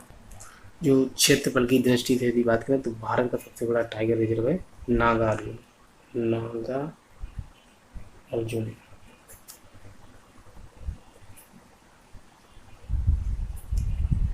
नागा अर्जुन टाइगर रिजर्व ये आंध्र प्रदेश में पाया जाता है। तो आंध्र प्रदेश में स्थित है। ये क्षेत्रफल की दृष्टि से भारत का सबसे बड़ा टाइगर रिजर्व है। नेक्स्ट क्वेश्चन है हमारा पारिस्थितिकी निकाय में ऊर्जा का प्राथमिक स्रोत है। जो पारिस्थितिकी तंत्र होता है इसमें ऊर्जा का प्राथमिक स्रोत क्या है? तो इसमें ऊर्जा का प्राथमिक स्रोत है सूर्य। सूर्य से जब ऊर्जा उत्पन्न होगी तभी पेड़ पौधे उगेंगे और फोटोसिंथेसिस जो प्रकाश संश्लेषण की क्रिया होती है उसी के द्वारा पौधे अपना भोजन उत्पन्न करते हैं, मतलब बनाते हैं। नेक्स्ट क्वेश्चन है हमारा 10% नियम किससे संबंधित है? जो 10% का नियम दिया था 10% का, ये नियम किसने दिया था? तो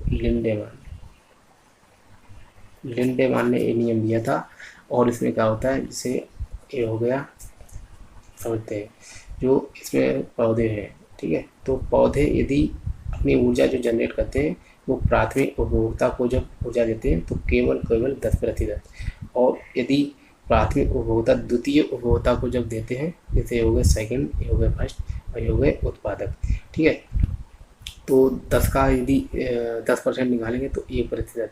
तो द्वितीय उपभोक्ता को जो एनर्जी है पौधों की वो केवल 1% प्राप्त होती है और प्राथमिक उपभोक्ता के लिए केवल 10%।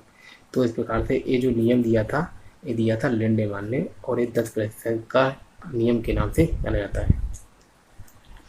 नेक्स्ट क्वेश्चन है हमारा 81। एक पारिस्थितिकी तंत्र में जो इकोसिस्टम होता है में ऊर्जा की मात्रा एक पोषण स्तर से अन्य पोषण स्तर में स्थानांतरण के पश्चात ऊर्जा जो है जैसे घटती है या बढ़ती है, तो हम ऊपर समझ चुके हैं। जैसे पौधों से ऊर्जा जब प्राथमिक उपभोक्ता की तरफ जाती है तो 10% जाती है, पौधों के बाद होती है 100%। तो इस पर, और जो प्राथमिक उपभोक्ता के बाद जो 10% है उससे जब 10% उनका निकालते हैं तो द्वितीय उपभोक्ता को केवल 1% प्राप्त होती है।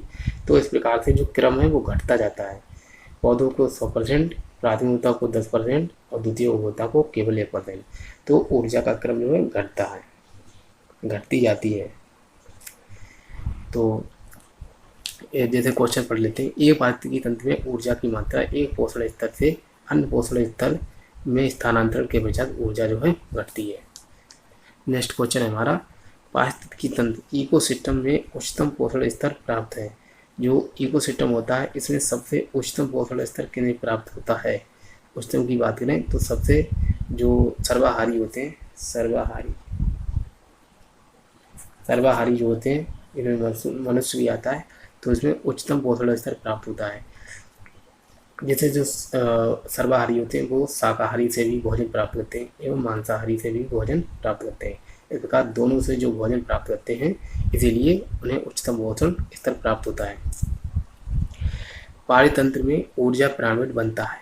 पारितंत्र में जो ऊर्जा पिरामिड होता है वो सदैव सीधा बनता है। ये बहुत ही महत्वपूर्ण प्रश्न है। यदि आपसे पूछा जाए कि पारितंत्र में ऊर्जा पिरामिड कैसा बनता है, तो सदैव सीधा बनता है। नेक्स्ट क्वेश्चन है हरित गृह प्रभाव। हरित गृह प्रभाव ग्रीन हाउस इफेक्ट क्या है? तो जो हरित गृह प्रभाव होता है, ग्रीन हाउस इफेक्ट, इसमें क्या होता है, एक ग्लोबल वार्मिंग के लिए जिम्मेदार होता है। तो हरित गृह प्रभाव में ग्लोबल वार्मिंग के लिए जिम्मेदार जो गैसें होती हैं, उन्हीं के कारण ग्लोबल वार्मिंग बढ़ती है। तो पूछा गया कि हरित गृह प्रभाव क्या है, तो ये ग्लोबल वार्मिंग के लिए जिम्मेदार होता है।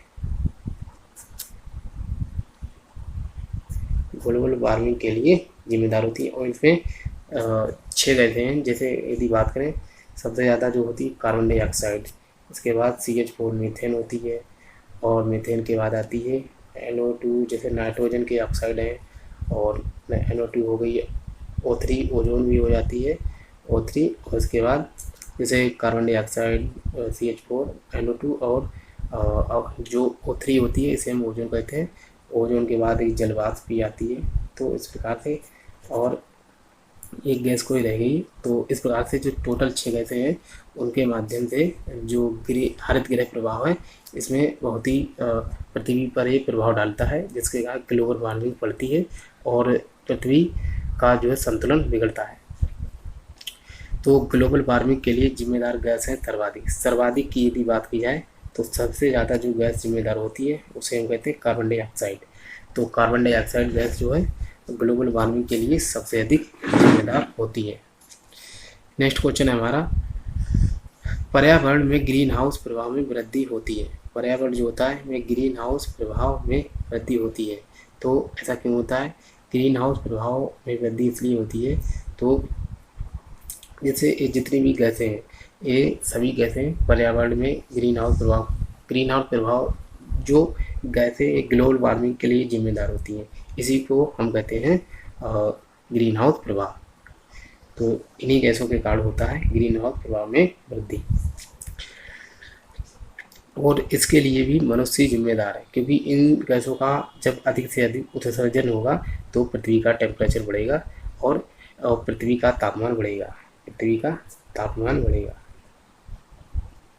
जब पृथ्वी का तापमान बढ़ता है, उसे ही हम कहते हैं ग्रीन हाउस प्रभाव या ग्लोबल वार्मिंग। कौन सी गैस पृथ्वी पर जीवन के लिए हानिकारक एवं लाभदायक दोनों है?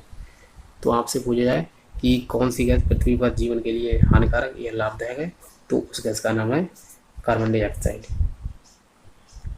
कार्बन डाइऑक्साइड जो गैस होती है, ये बहुत ही महत्वपूर्ण एवं नुकसानदायक है। यदि इसका टेम्परेचर बढ़ता है, तो ये ग्लोबल वार्मिंग के लिए जिम्मेदार होती है, और इसका टेम्परेचर घटता है, तो ये मतलब इसका टेम्परेचर घटना भी जो पृथ्वी से सौर विकिरण आते हैं, ये हमारे लिए बहुत ही नुकसान पहुंचाते हैं। इसके कारण इसका एक नॉर्मल स्तर होना बहुत ही ज़रूरी होता है। तो कार्बन डाइऑक्साइड हानिकारक एवं लाभदायक दोनों के रूप में जानी जाती है। धान के खेतों से निकलने वाली गैस है। जो धान के खेत होते हैं, इनसे निकलती है जो गैस, उसे हम कहते हैं मीथेन। मीथेन गैस है, जिसे हम CH4 के नाम से जानते हैं। तो ये गैस जो है धान के खेतों से एवं जो दीमक की बॉम्बें होती हैं, उनसे भी निकलती है। तो इस प्रकार से मीथेन गैस निकलती है, और जो गाय एवं भैंस का गोबर होता है, उससे भी मीथेन गैस निकलती है। नेक्स्ट हमारा क्वेश्चन है 89 कि पूछा जाए तो विश्व का सबसे बड़ा कार्बन उत्सर्जक देश है। ये बहुत ही महत्वपूर्ण प्रश्न है कि विश्व में सबसे ज़्यादा जो सी है, जिसे हम कार्बन कहते हैं, इस सबसे ज़्यादा उत्सर्जन कौन करता है? और ये सी जो कार्बन होता है, इसी के कारण ग्लोबल वार्मिंग बढ़ती है, अर्थात पृथ्वी का तापमान बढ़ता है। वर्तमान में यदि बात करें, तो पृथ्वी का टेम्परेचर लगभग 15 डिग्री सेल्सियस लगभग पृथ्वी का टेम्परेचर है, और यदि 1 डिग्री सेल्सियस भी इसका पृथ्वी का तापमान बढ़ जाए, तो ग्लोबल वार्मिंग बहुत ही अधिक बढ़ जाती है, जिसके कारण जो ग्लेशियर होते हैं पिघलने लगते हैं एवं बहुत सारी समस्याएं उत्पन्न हो जाती हैं। तो प्रश्न है हमारा कि विश्व का सबसे बड़ा कार्बन उत्सर्जक देश है, तो इसकी बात करें, हो जाता है चाइना। चाइना पूरे 100% में से 100% में से अकेले 30% जो है कार्बन उत्सर्जन करता है, जो कि ग्लोबल वार्मिंग के लिए सबसे अधिक जिम्मेदार चाइना ही है। और दूसरी बात करें, जैसे प्रति व्यक्ति की आय की दृष्टि से बात की जाए, क्योंकि जिस देश की हम बात करने वाले हैं उसकी जनसंख्या चाइना के सापेक्ष तो बहुत ही कम है, तो उस देश में विश्व का सबसे बड़ा कार्बन उत्सर्जक देश है, जो कि प्रति व्यक्ति के दृष्टि से, तो ये है अमेरिका। संयुक्त राज्य अमेरिका है, ये पूरे 15% जो है कार्बन उत्सर्जन करता है। जैसे नंबर बने, अगर हम एक लिस्ट की बात करें तो 30% हो जाता है चाइना, 15% हो जाता है अमेरिका, और तीसरे नंबर पर आता है हमारा भारत जो कि 7%, और जो 9% होता है उसे यूरोपियन, जो EU है, संघ है, यूरोपियन संघ जो है, यूरोप के देशों का संगठन, वो टोटल 9% जो कार्बन उत्सर्जन करते हैं। तो नंबर 1 पे आता है चाइना, दूसरे पे अमेरिका, तीसरे पे हमारा भारत। तो इस प्रकार से अब हम बढ़ते हैं नेक्स्ट हमारा प्रश्न है कि भारत विश्व में कितने प्रतिशत, हालांकि मैंने क्वेश्चन भी आपको बता भी दिया, तो विश्व में कितने प्रतिशत कार्बन उत्सर्जन करता है? 7%। नेक्स्ट हमारा, किस देश को कार्बन निगेटिव देश के नाम से जाना जाता है, अर्थात वहाँ पर कार्बन का उत्सर्जन बिल्कुल ना के बराबर होता है, तो उसका नाम है भूटान। भूटान देश है जो कि कार्बन निगेटिव देश के नाम से जाना जाता है।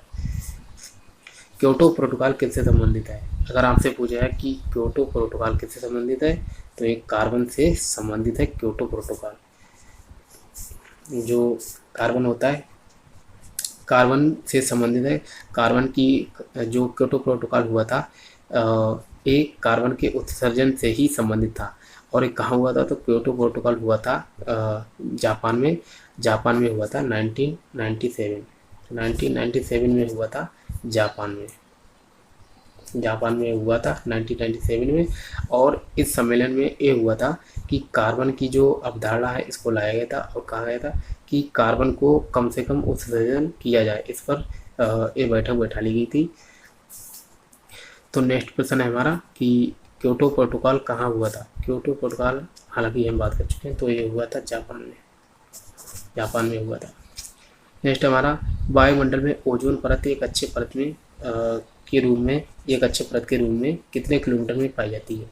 यदि बात करें तो जो समताप मंडल, पहले समझ लेते हैं। समताप मंडल जो है ये पाया जाता है 18 किलोमीटर से लेकर 50 किलोमीटर के अंतर्गत पाया जाता है समताप मंडल, ठीक है। तो 18 किलोमीटर से लेकर समताप मंडल पाया जाता है 50 किलोमीटर। और जो ओजोन परत है वैसे तो पूरे में पाई जाती है 18 से 50 के बीच, लेकिन जो अच्छी मात्रा में है लगभग 20 से 35 किलोमीटर के बीच पाई जाती है अच्छी मात्रा में, जो कि सूर्य से आने वाली पराबैंगनी किरणों को लगभग 99% जो भाग है उसको ऑब्जर्व कर लेती हैं, जिसके कारण पराबैंगनी किरणें पृथ्वी तक नहीं आ पाती हैं। तो नेक्स्ट प्रश्न है हमारा, ओजोन परत को कौन सी गैस नुकसान पहुंचाती है? जो ओजोन परत है इसके लिए नुकसान पहुंचाने वाली जो गैस है उसे है CFC, क्लोरोफ्लोरोकार्बन, या इसे फ्रियोन के नाम से भी जानते हैं, फ्रियोन। तो इसका दोनों नाम याद रखिए, क्लोरोफ्लोरोकार्बन भी कहते हैं और इसे फ्रियान के नाम से भी जाना जाता है। तो ये ओजोन परत को नुकसान पहुंचाती है। ओजोन परत जो होती है, जो ओजोन परत में ओजोन गैस पाई जाती है जिसे O3 के रूप में लिखा जाता है। O3 जो CFC जो होती है ये O2+O, जैसे ओजोन होती है इसके फॉर्म में O2+O, ये O2 को O से नहीं मिलने देती, अर्थात ओजोन को बनने नहीं देती है, ठीक है, जिसके कारण जो है क्लोरोफ्लोरोकार्बन ओजोन के लिए बहुत ही हानिकारक होती है। नेक्स्ट क्वेश्चन है, ओजोन परत किन किरणों को पृथ्वी पर आने से रोकती है? हालांकि हम बात कर चुके हैं, तो ये पराबैंगनी किरणों को, जो पराबैंगनी किरणें होती हैं अल्ट्रारेज जो होती हैं अल्ट्रा, उन्हें ही पराबैंगनी किरणों को ये पृथ्वी पर आने से रोकती है, और लगभग 99% जो अंश है उसको ये ऑब्जर्व कर लेती है, मतलब इसका अवशोषण कर लेती है। तो नेक्स्ट हमारा प्रश्न है कि यदि बात करें मॉन्ट्रियल प्रोटोकॉल किनके संरक्षण से संबंधित है? जो मॉन्ट्रियल प्रोटोकॉल है ये हुआ था, यदि बात करें 1987 में, 1987 में हुआ था। कहाँ हुआ था? तो ये हुआ था कनाडा में। कनाडा में हुआ था मॉन्ट्रियल प्रोटोकॉल। और बात करें किनके संरक्षण से संबंधित है, तो ये ओजोन परत से ही संबंधित है। जो ओजोन परत है इसी से संबंधित है मॉन्ट्रियल प्रोटोकॉल। और ओजोन परत को नुकसान से बचाने के लिए ये सम्मेलन हुआ था मॉन्ट्रियल प्रोटोकॉल, जो कि कनाडा में हुआ था। अब हम बढ़ते हैं नेक्स्ट हमारा प्रश्न है 99। हिम का पिघलना, सागरीय तल में उत्थान, मौसमी दशाओं में परिवर्तन, जैव विविधता का ह्रास, ये चारों रीजन जो हैं किसके कारण होते हैं? हिम किसके कारण पिघलते हैं, सागरीय तल में उत्थान किस प्रकार से होता है, मौसमी दशाओं में परिवर्तन क्यों होता है, जैव विविधता का ह्रास क्यों होता है? ये संबंधित हैं ग्लोबल वार्मिंग से। ग्लोबल वार्मिंग, इसे वैश्विक तापन भी कहते हैं और इसे जलवायु परिवर्तन के नाम से भी जानते हैं। तो ग्लोबल वार्मिंग जब बढ़ती है, पृथ्वी का तापमान बढ़ता है तो हिम पिघलने लगते हैं। इसके कारण सागरीय तल में उत्थान होता है और जो द्वीपीय क्षेत्र जैसे अंडमान निकोबार या मालदीव जैसे देश हैं, ये जल के नीचे चले जाएंगे तो बहुत ही नुकसान होगा। तो मौसमी दशाओं में परिवर्तन, ये सभी, और जैव विविधता का ह्रास, ये सभी संबंधित है ग्लोबल वार्मिंग से। 100वां क्वेश्चन है हमारा। अब हम आ गए 100 पे। वायु प्रदूषण के जैविक सूचक का कार्य कौन करता है? एक जिसकी बात करें हम, लाइकेन जो होता है ये वायु प्रदूषण के जैविक सूचक के रूप में कार्य करता है। जहाँ पर वायु प्रदूषण बहुत ही अधिक होता है वहाँ पर लाइकेन नहीं पाए जाते, और जहाँ पर क्योंकि ये सूचक होते हैं, जहाँ पर प्रदूषण अधिक होगा वहाँ पर लाइकेन नहीं होंगे, और जहाँ पर लाइकेन होंगे वहाँ पर वायु प्रदूषण बहुत ही कम होगा। तो लाइकेन बनते हैं कवक एवं शैवाल में, कवक प्लस शैवाल, कवक एवं शैवाल के मिश्रण से बनते हैं लाइकेन। 101वां क्वेश्चन है, द्वितीयक प्रदूषक किसे कहते हैं? द्वितीयक प्रदूषक के नाम से जाना जाता है जिसे जो होता है फॉग नहीं, स्मॉग जो होता है इसे हम कहते हैं लंदन धूम्र के नाम से भी जाना जाता है। तो स्मॉग जो होता है द्वितीय प्रदूषक के नाम से जाना जाता है।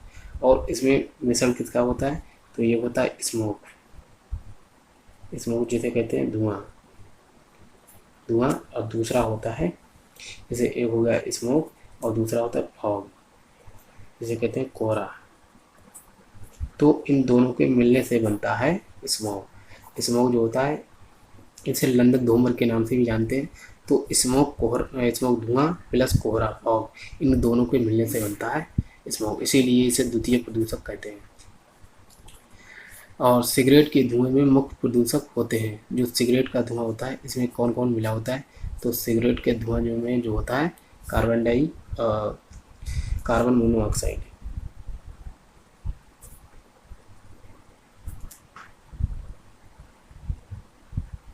कार्बन मोनोऑक्साइड भी होती है, और इसमें कुछ मात्रा में बेंजीन भी होता है, बेंजीन के तत्व भी होते हैं। तो जो सिगरेट का धुआं है इसमें कार्बन मोनोऑक्साइड, बेंजीन के तत्व होते हैं। नेक्स्ट हमारा है अम्ल वृष्टि या इसे एसिड रेन या अम्ल वर्षा, इसके कई नाम हैं। तो अम्ल वृष्टि या अम्ल वर्षा या एसिड रेन के लिए उत्तरदायी गैस कौन सी है? इसमें कौन कौन सी कहते हैं जो अम्ल वर्षा के लिए उत्तरदायी होती है? तो एक तो है SO2 जिसे सल्फर डाइऑक्साइड कहते हैं, और दूसरी है NO2 जिसे नाइट्रोजन डाइऑक्साइड कहते हैं। अब सल्फर डाइऑक्साइड और नाइट्रोजन डाइऑक्साइड ये दोनों के दोनों जब इनमें जब नमी मिलती है, जैसे जब आसमान में जाते हैं आकाश में, तो इन्हें नमी मिलने के कारण ये बन जाते हैं। सल्फर डाइऑक्साइड जो है ये बन जाता है H2SO4 सल्फ्यूरिक अम्ल, और जो नाइट्रोजन डाइऑक्साइड ये जब जल से मिलता है तो बन जाता है HNO3। तो इस प्रकार से ये बन जाता है नाइट्रिक अम्ल, ये बनता जाता है सल्फ्यूरिक अम्ल। सल्फ्यूरिक अम्ल को गंधक का तेजाब भी कहा जाता है। तो पूछा गया कि किनके लिए उत्तरदायी? तो SO2 एवं NO2 यही गैसें जो होती हैं एसिड रेन के लिए उत्तरदायी होती है। दूसरी नेक्स्ट क्वेश्चन है हमारा 104, भूमिगत जल को दूषित करने वाले अजैविक प्रदूषक हैं। अजैविक मतलब जो जीवित ना हो, जैविक अगर पूछा जाए तो जीवित होता है, अजैविक मतलब अजीवित प्रदूषक है। अब बात करें इनमें से कौन सा है जो जीवित नहीं होना चाहिए? बैक्टीरिया ये जीवित होते हैं, शैवाल ये भी जीवित होते हैं, वायरस वायरस जो होता है जब तक किसी के शरीर में नहीं होता तब तक तो ये रहता है अजीवित, और जैसे ही किसी के शरीर में एंटर करता है तभी हो जाता है जीवित। तो ये भी नहीं है। तो ये तो हो गए तीनों जीवित। आर्सेनिक जो होता है, आर्सेनिक के कारण ही जो भूमिगत जल होता है, भूमि के अंदर ये प्रदूषित होता है। आर्सेनिक की अधिकता के कारण जल प्रदूषण हो जाता है। नेक्स्ट हमारा है, अपने प्रदूषकों के कारण कौन सी नदी जैव मरुस्थल कहलाती है। जो अपना प्रदूषण उसमें मतलब बहुत ही अधिक होता है, जिसे जैविक मरुस्थल के नाम से जानते हैं। जैविक मरुस्थल के नाम से जानी जाती है गोदावरी नदी, सॉरी दामोदर नदी। दामोदर नदी, दामोदर नदी जो कि छोटा नागपुर का पठार है, जो कि झारखंड और पश्चिम बंगाल में बहती है। झारखंड प्लस पश्चिम बंगाल, ठीक है। तो झारखंड और पश्चिम बंगाल में ये बहने वाली नदी है दामोदर नदी। और तो जैव मरुस्थल के नाम से इसे जाना जाता है। नेक्स्ट क्वेश्चन है हमारा, ध्वनि के स्तर को मापने वाला यंत्र है। जो ध्वनि का स्तर होता है इसे हम किस में मापते हैं, तो इसे मापते हैं डेसिबल। डेसिबल पे मापा जाता है ध्वनि के स्तर को। नेक्स्ट है हमारा, सामान्य स्थिति में वृक्षों की पत्तियों की सरसराहट कितने डेसिबल होती है। जो सामान्य स्थिति में यदि वृक्ष है, ठीक है, तो वृक्ष की पत्तियां जो है उनकी सरसराहट लगभग 20 डेसिबल होती है। 20 डेसिबल ध्वनि उत्पन्न करती है। और यदि मनुष्य की बात करें, सामान्य स्थिति में मनुष्य जो होते हैं लगभग 60 डेसिबल की लगभग 60 डेसिबल आवाज़ ध्वनि जो है उत्पन्न करते हैं। ग्रीन मफलर किसे कहा जाता है। जो ग्रीन मफलर होता है इसे किससे संबंधित है, तो ग्रीन मफलर की बात करें तो होता है, जो ग्रीन मफलर होता है इसको मैं कमेंट में बता दूंगा कि इसको क्या कहते हैं अभी। तो नेक्स्ट क्वेश्चन है हमारा कि पॉलीथीन की थैलियों को नष्ट नहीं किया जाता क्योंकि वे बनी होती हैं। तो पॉलीथीन की जो थैलियाँ होती हैं ये नष्ट की जाती थी क्योंकि ये बनी होती है पॉलीमर। पॉलीमर एक कंपाउंड होता है जिसको नष्ट नहीं किया जाता, इसलिए तो पॉलीथीन की थैलियों को नष्ट नहीं किया जाता क्योंकि वे पॉलीमर से बनी होती है।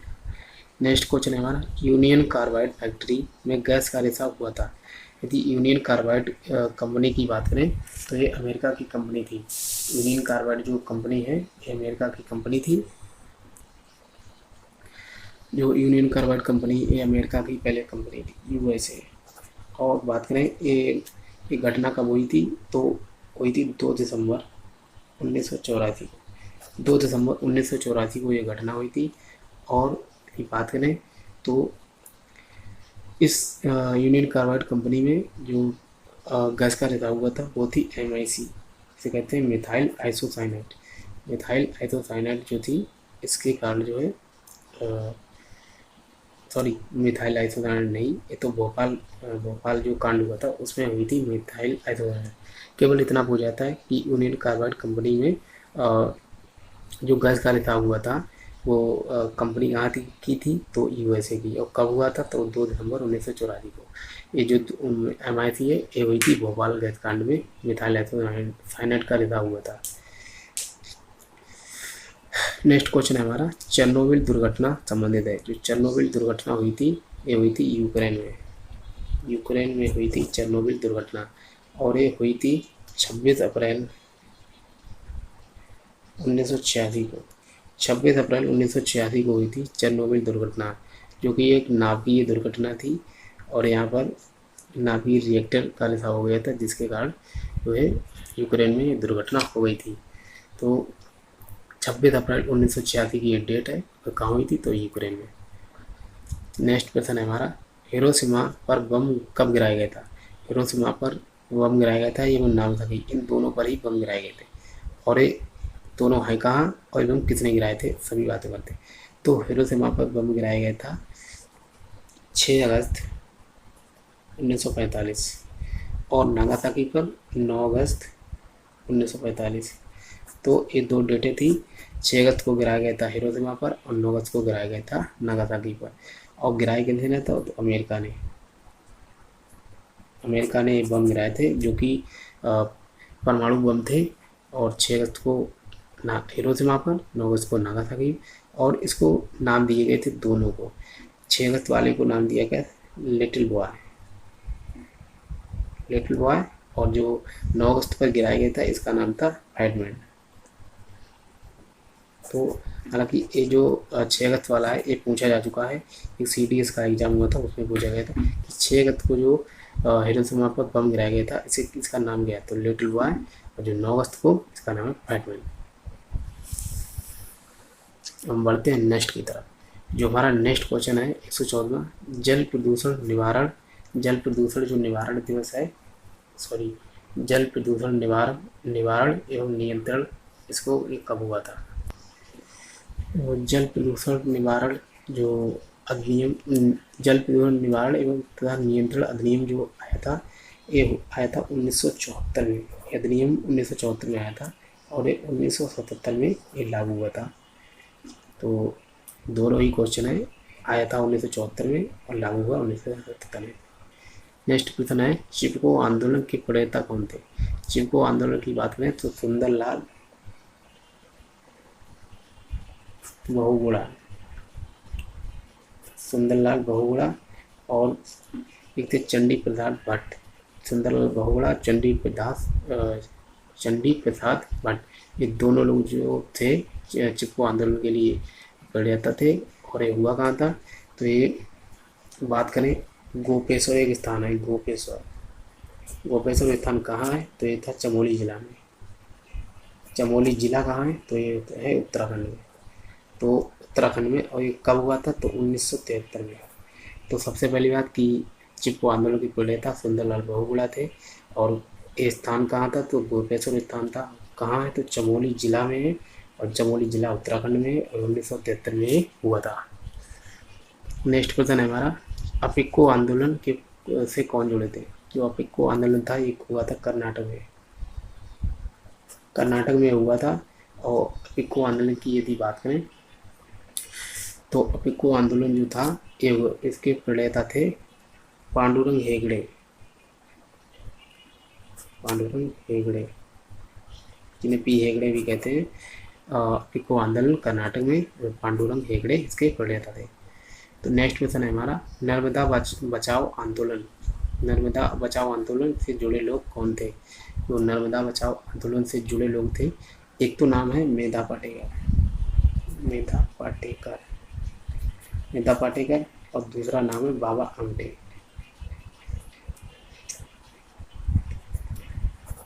मेधा पाटेकर एवं बाबा आमटे। ये लोग जो है नर्मदा बचाओ आंदोलन से जुड़े थे, जो कि मध्य प्रदेश में हुआ था, मध्य प्रदेश में, क्योंकि नर्मदा नदी जो है आप समझ सकते हैं मध्य प्रदेश में बहती है। नेक्स्ट क्वेश्चन है हमारा, शांत घाटी आंदोलन के से कौन संबंधित है? यदि शांत घाटी आंदोलन से आपसे कोई पूछा जाए कि कौन जुड़ा है तो बात करते हैं शांत घाटी आंदोलन जो है, जो शांत घाटी आंदोलन था ये शायद ये तो केरल में हुआ था, क्योंकि केरल में है शांत घाटी। और शांत घाटी ये केरल में, तो इसका पेरियार थे, पेरियार, पेरियार थे, उन्होंने ही शांत घाटी आंदोलन का मतलब चलाया था। तो नेक्स्ट क्वेश्चन है हमारा, संयुक्त राष्ट्र पर्यावरण कार्यक्रम, संयुक्त राष्ट्र पर्यावरण कार्यक्रम जिसे यूनाइटेड नेशन एनवायरमेंटल प्रोग्राम के नाम से भी शॉर्टकट में कह सकते हैं। तो UNEP का मुख्यालय कहाँ है? तो नैरोबी में है, नैरोबी। अभी नैरोबी कहाँ है? तो ये केन्या की राजधानी है। केन्या जो है ये अफ्रीका महाद्वीप का देश है।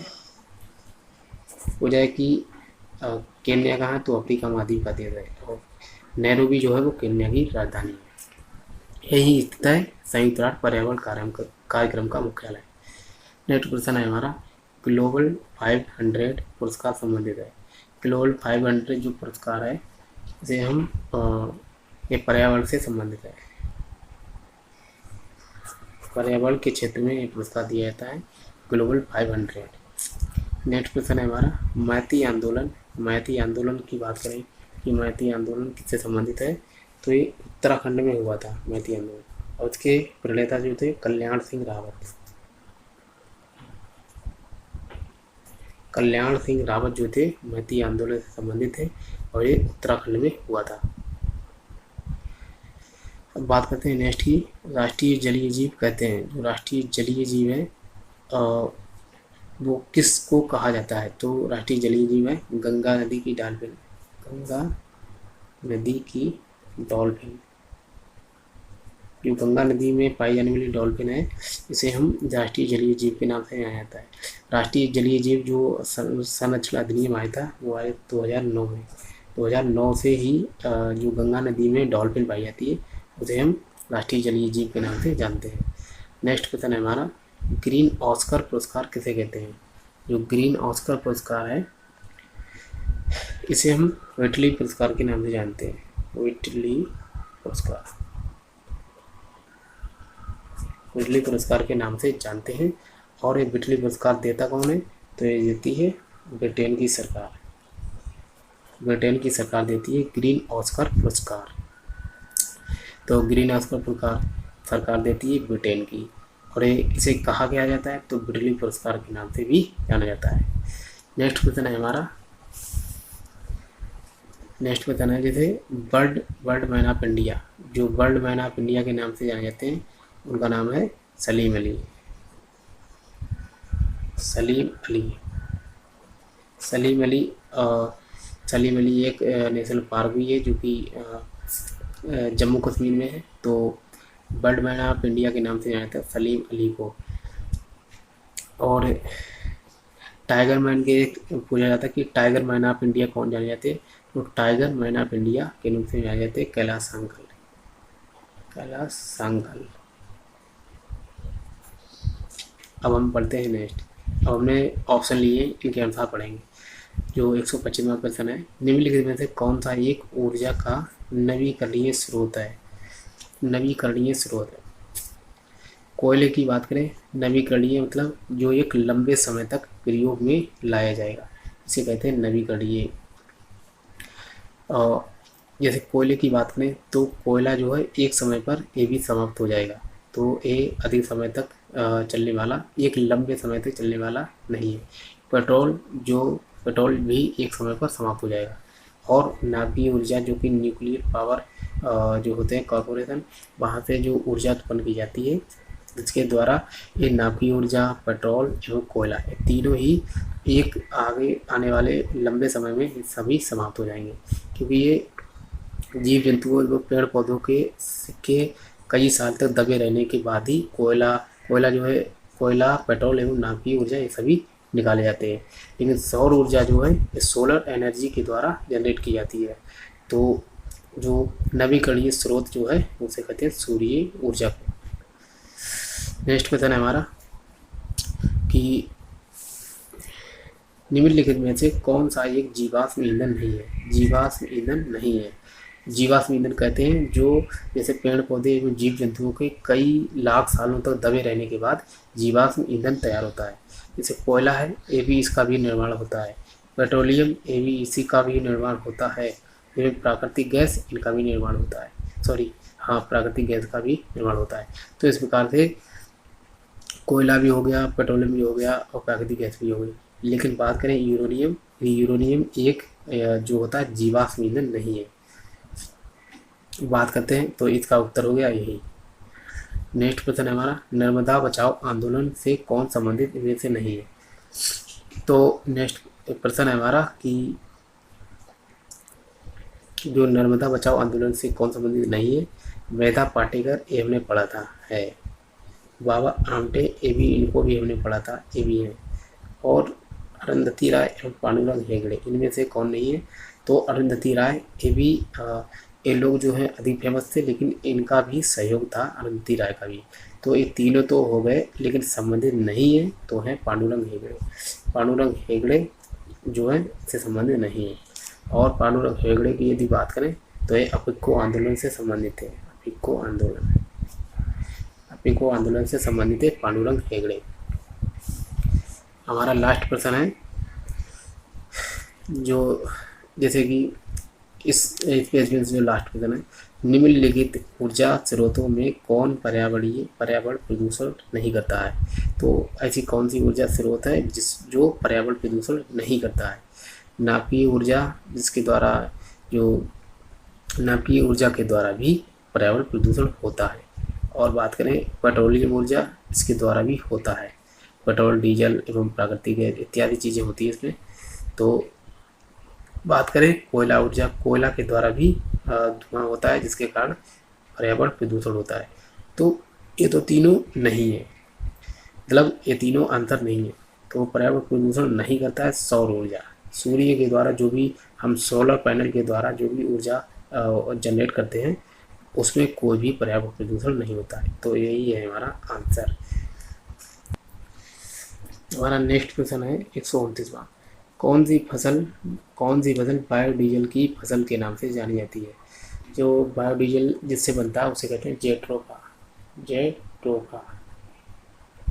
जेट्रोफा या इसे रतन जोत के नाम से भी जानते हैं, रतन जोत। जेट्रोफा या रतन जोत के नाम से जानते हैं, और इससे बायोडीजल का निर्माण किया जाता है। नेक्स्ट क्वेश्चन है हमारा, कौन सा ईंधन सबसे कम पर्यावरण प्रदूषण करता है? तो कौन सा ईंधन जो है सबसे कम पर्यावरण प्रदूषण करता है, ये बात की जाए तो इसमें आता है जैसे जो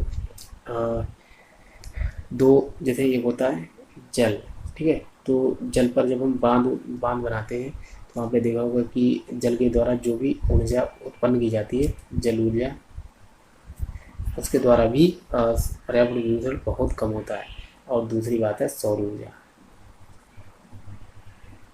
तो यही दो ऊर्जा हैं जिसके द्वारा पर्यावरण प्रदूषण सबसे कम होता है। जल ऊर्जा के द्वारा जो कि यहाँ पे देखा कि बांध होते हैं, उनमें बांध का जो पानी है इकट्ठा किया जाता है। इसके बाद जो पानी है उसको जो टरबाइन होती है उस पर गिराने के बाद जो एनर्जी जनरेट होती है उसे ही हम जल ऊर्जा के रूप में जानते हैं। और सौर ऊर्जा जो कि पैनल के द्वारा उत्पन्न की जाती है। नेक्स्ट क्वेश्चन हमारा, भारत में धाड़ीय विकास के दृष्टिकोण से विद्युत उत्पाद का सबसे अच्छा स्रोत है। जो धाड़ीय विकास भी होना चाहिए कि दृष्टिकोण विद्युत उत्पाद का सबसे अच्छा स्रोत कौन सा है? तो कोयला नहीं, इसमें बहुत अधिक धुआं होता है। खनिज तेल इनसे भी नहीं, और परमाणु ऊर्जा इनसे भी नहीं।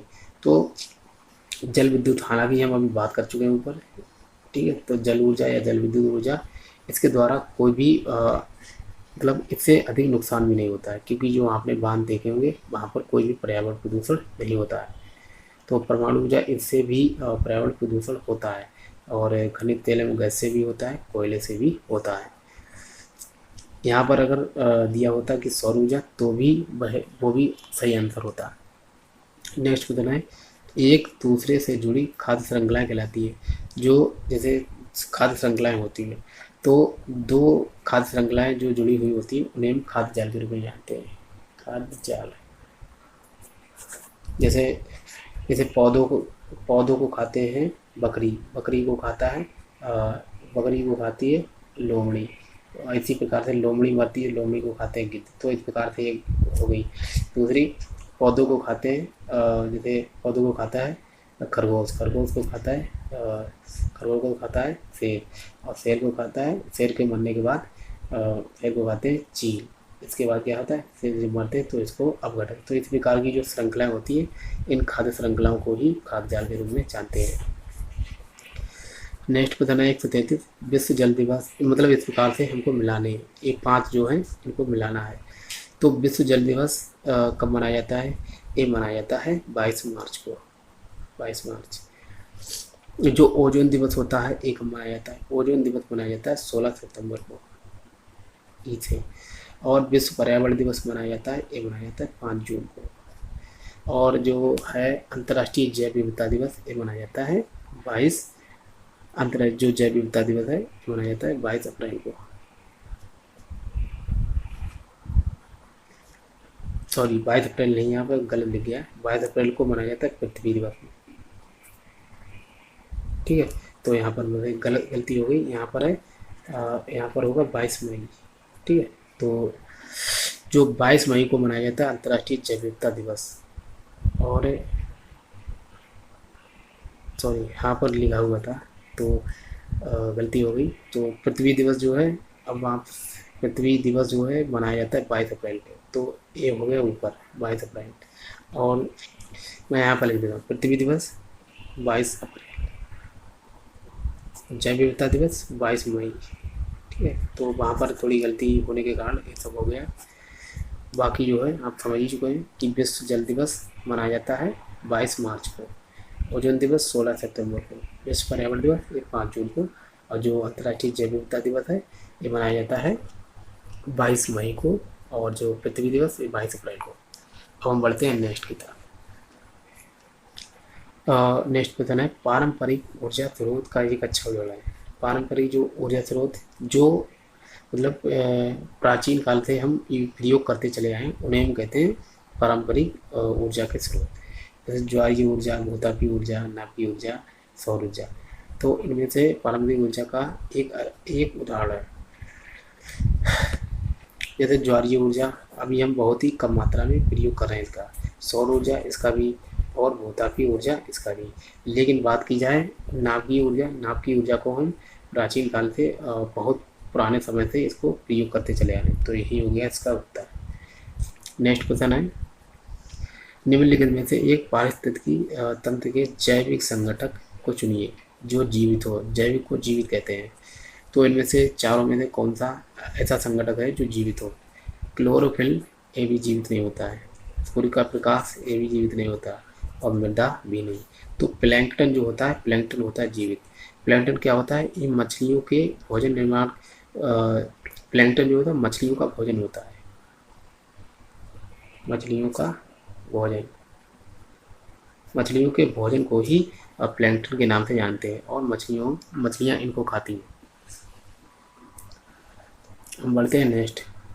पर्यावरण के घटक होते हैं, पर्यावरण के घटक दो तरह से होते हैं, एक होता है प्राकृतिक एवं मानव निर्मित।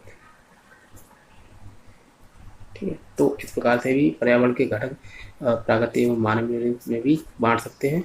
और दूसरी बात, पर्यावरण एक होते हैं जैविक, जीवित जो हो, और प्लस अजैविक। ऑप्शन में जो इस प्रकार से दोनों में से जो भी मिल जाए वही उत्तर होगा। तो या तो जैविक या अजैविक के रूप में पूछा जाएगा, या प्राकृतिक या मानव निर्मित। अब दोनों हो तो दोनों को भी लगा सकते हैं।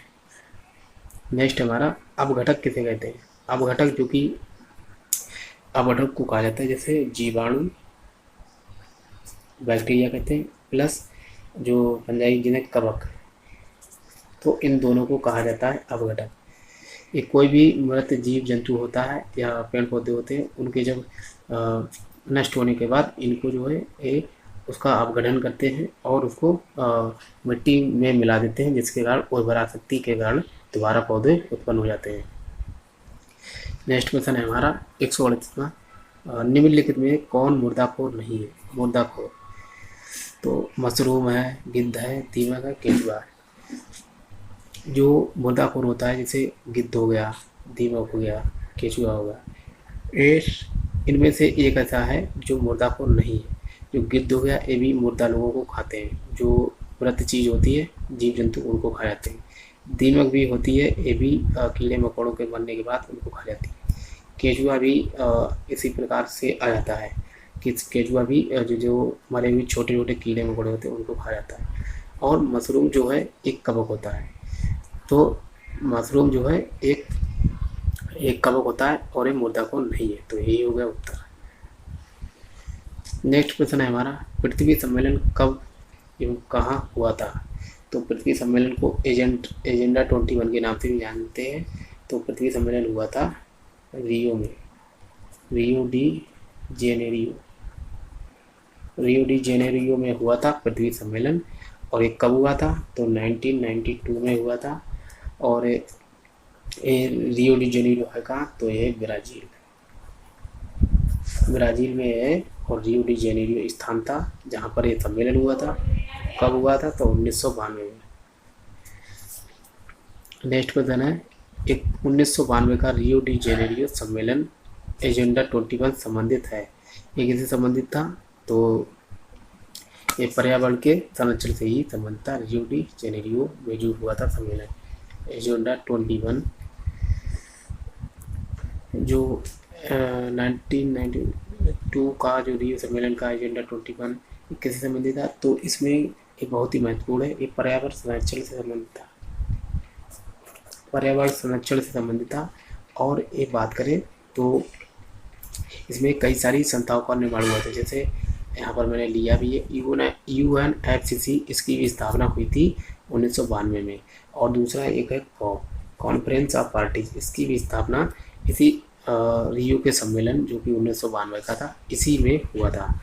और इसे एजेंडा 21 के नाम से भी जानते हैं, क्योंकि 1972 में जो हुआ था स्टॉकहोम सम्मेलन, उसके लगभग इसके 21 साल बाद लगभग एक सम्मेलन हुआ था, तो उसके कारण इसे एजेंडा 21 के नाम से भी जाना जाता है। नेक्स्ट क्वेश्चन हमारा है कि UNFCCC की स्थापना किस सम्मेलन के अंतर्गत हुई थी? तो हुई थी रियो सम्मेलन, जिसे पृथ्वी सम्मेलन के नाम से जानते हैं।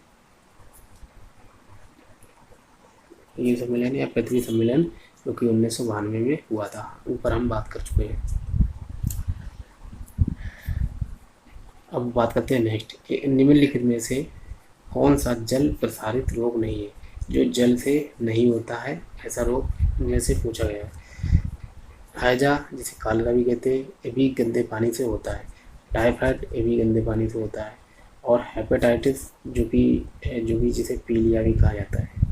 तो पीलिया जो है इस प्रकार से, एक तो तीनों हो गए जल प्रसारित। जो ट्यूबरक्लोसिस होता है, टीबी जल से नहीं होता है, ये होता है वायु से। तो यहाँ पर जल प्रसारित रोग नहीं है, वो हो गया ट्यूबरक्लोसिस। हम बढ़ते हैं नेक्स्ट क्वेश्चन है हमारा, कांटेनुमा पत्तियों वाले वृक्ष कहाँ पाए जाते हैं? जो कांटेनुमा पत्तियों वाले वृक्ष होते हैं ये पाए जाते हैं मरुस्थल में। मरुस्थल में पाए जाते हैं क्योंकि वहाँ पर जल की कमी होती है और पौधों को प्रकाश संश्लेषण के लिए जल की आवश्यकता होती है। तो जल का संचय के लिए जो पौधे होते हैं वो पत्तियों को कांटों में परिवर्तित कर लेते हैं, इसलिए मरुस्थल वाले क्षेत्रों में पाए जाते हैं। जैसे अपने भारत में राजस्थान हो गया और मध्य प्रदेश में जो मालवा का पठार है, तो हम इस प्रकार के जो क्षेत्र होते हैं मरुस्थलीय, वहीं पाए जाते हैं कांटेनुमा पत्तियों वाले वृक्ष। नेक्स्ट क्वेश्चन है, सबसे अधिक प्रोटीन किस में पाया जाता है? तो सबसे अधिक प्रोटीन जो है वो पाया जाता है सोयाबीन में। सोयाबीन में पाया जाता है। और बात करें तो सोयाबीन में लगभग 42% पाया जाता है। और बात करें दूध है, अंडा, मांस, मछली, इन सभी में जो है प्रोटीन पाया जाता है। निम्नलिखित में से कौन सा अलग समूह से संबंधित है? स्कर्वी जो कि विटामिन सी की कमी से होता है। रिकेट्स जो कि विटामिन डी की कमी से होता है।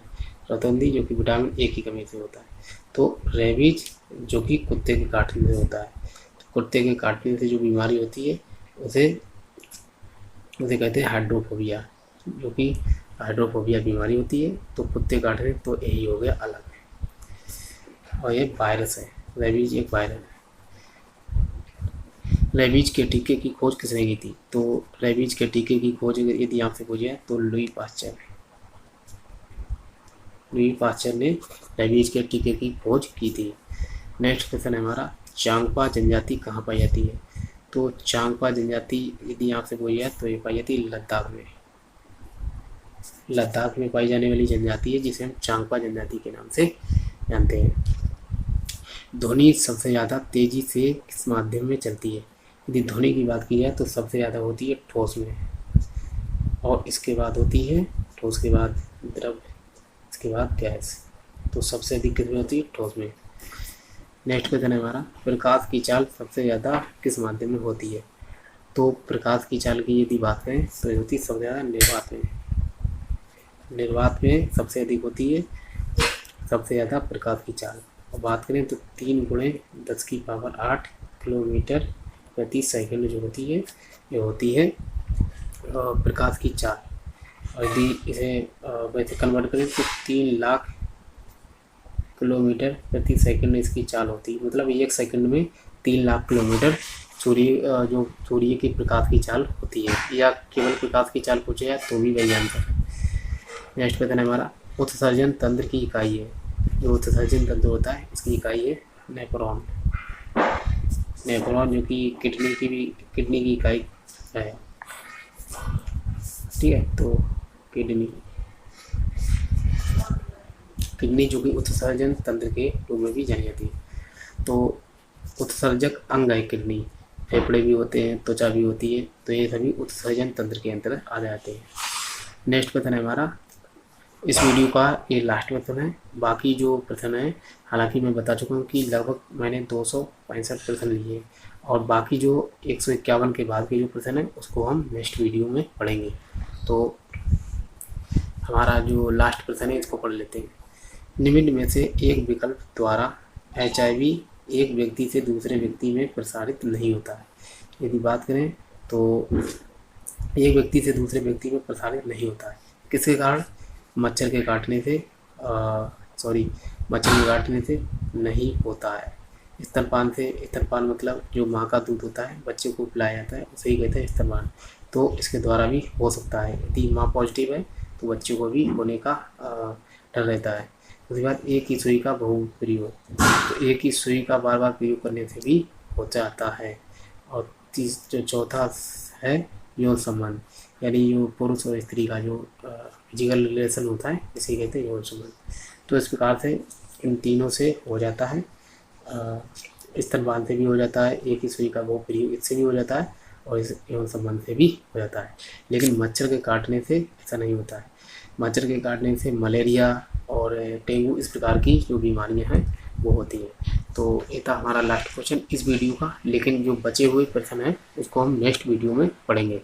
तो आशा करता हूँ कि ये आपको मैराथन जो है पसंद आएगी, और ये रिपीटेड सीटेट एवं सुपर टेट के लिए बहुत ही महत्वपूर्ण है।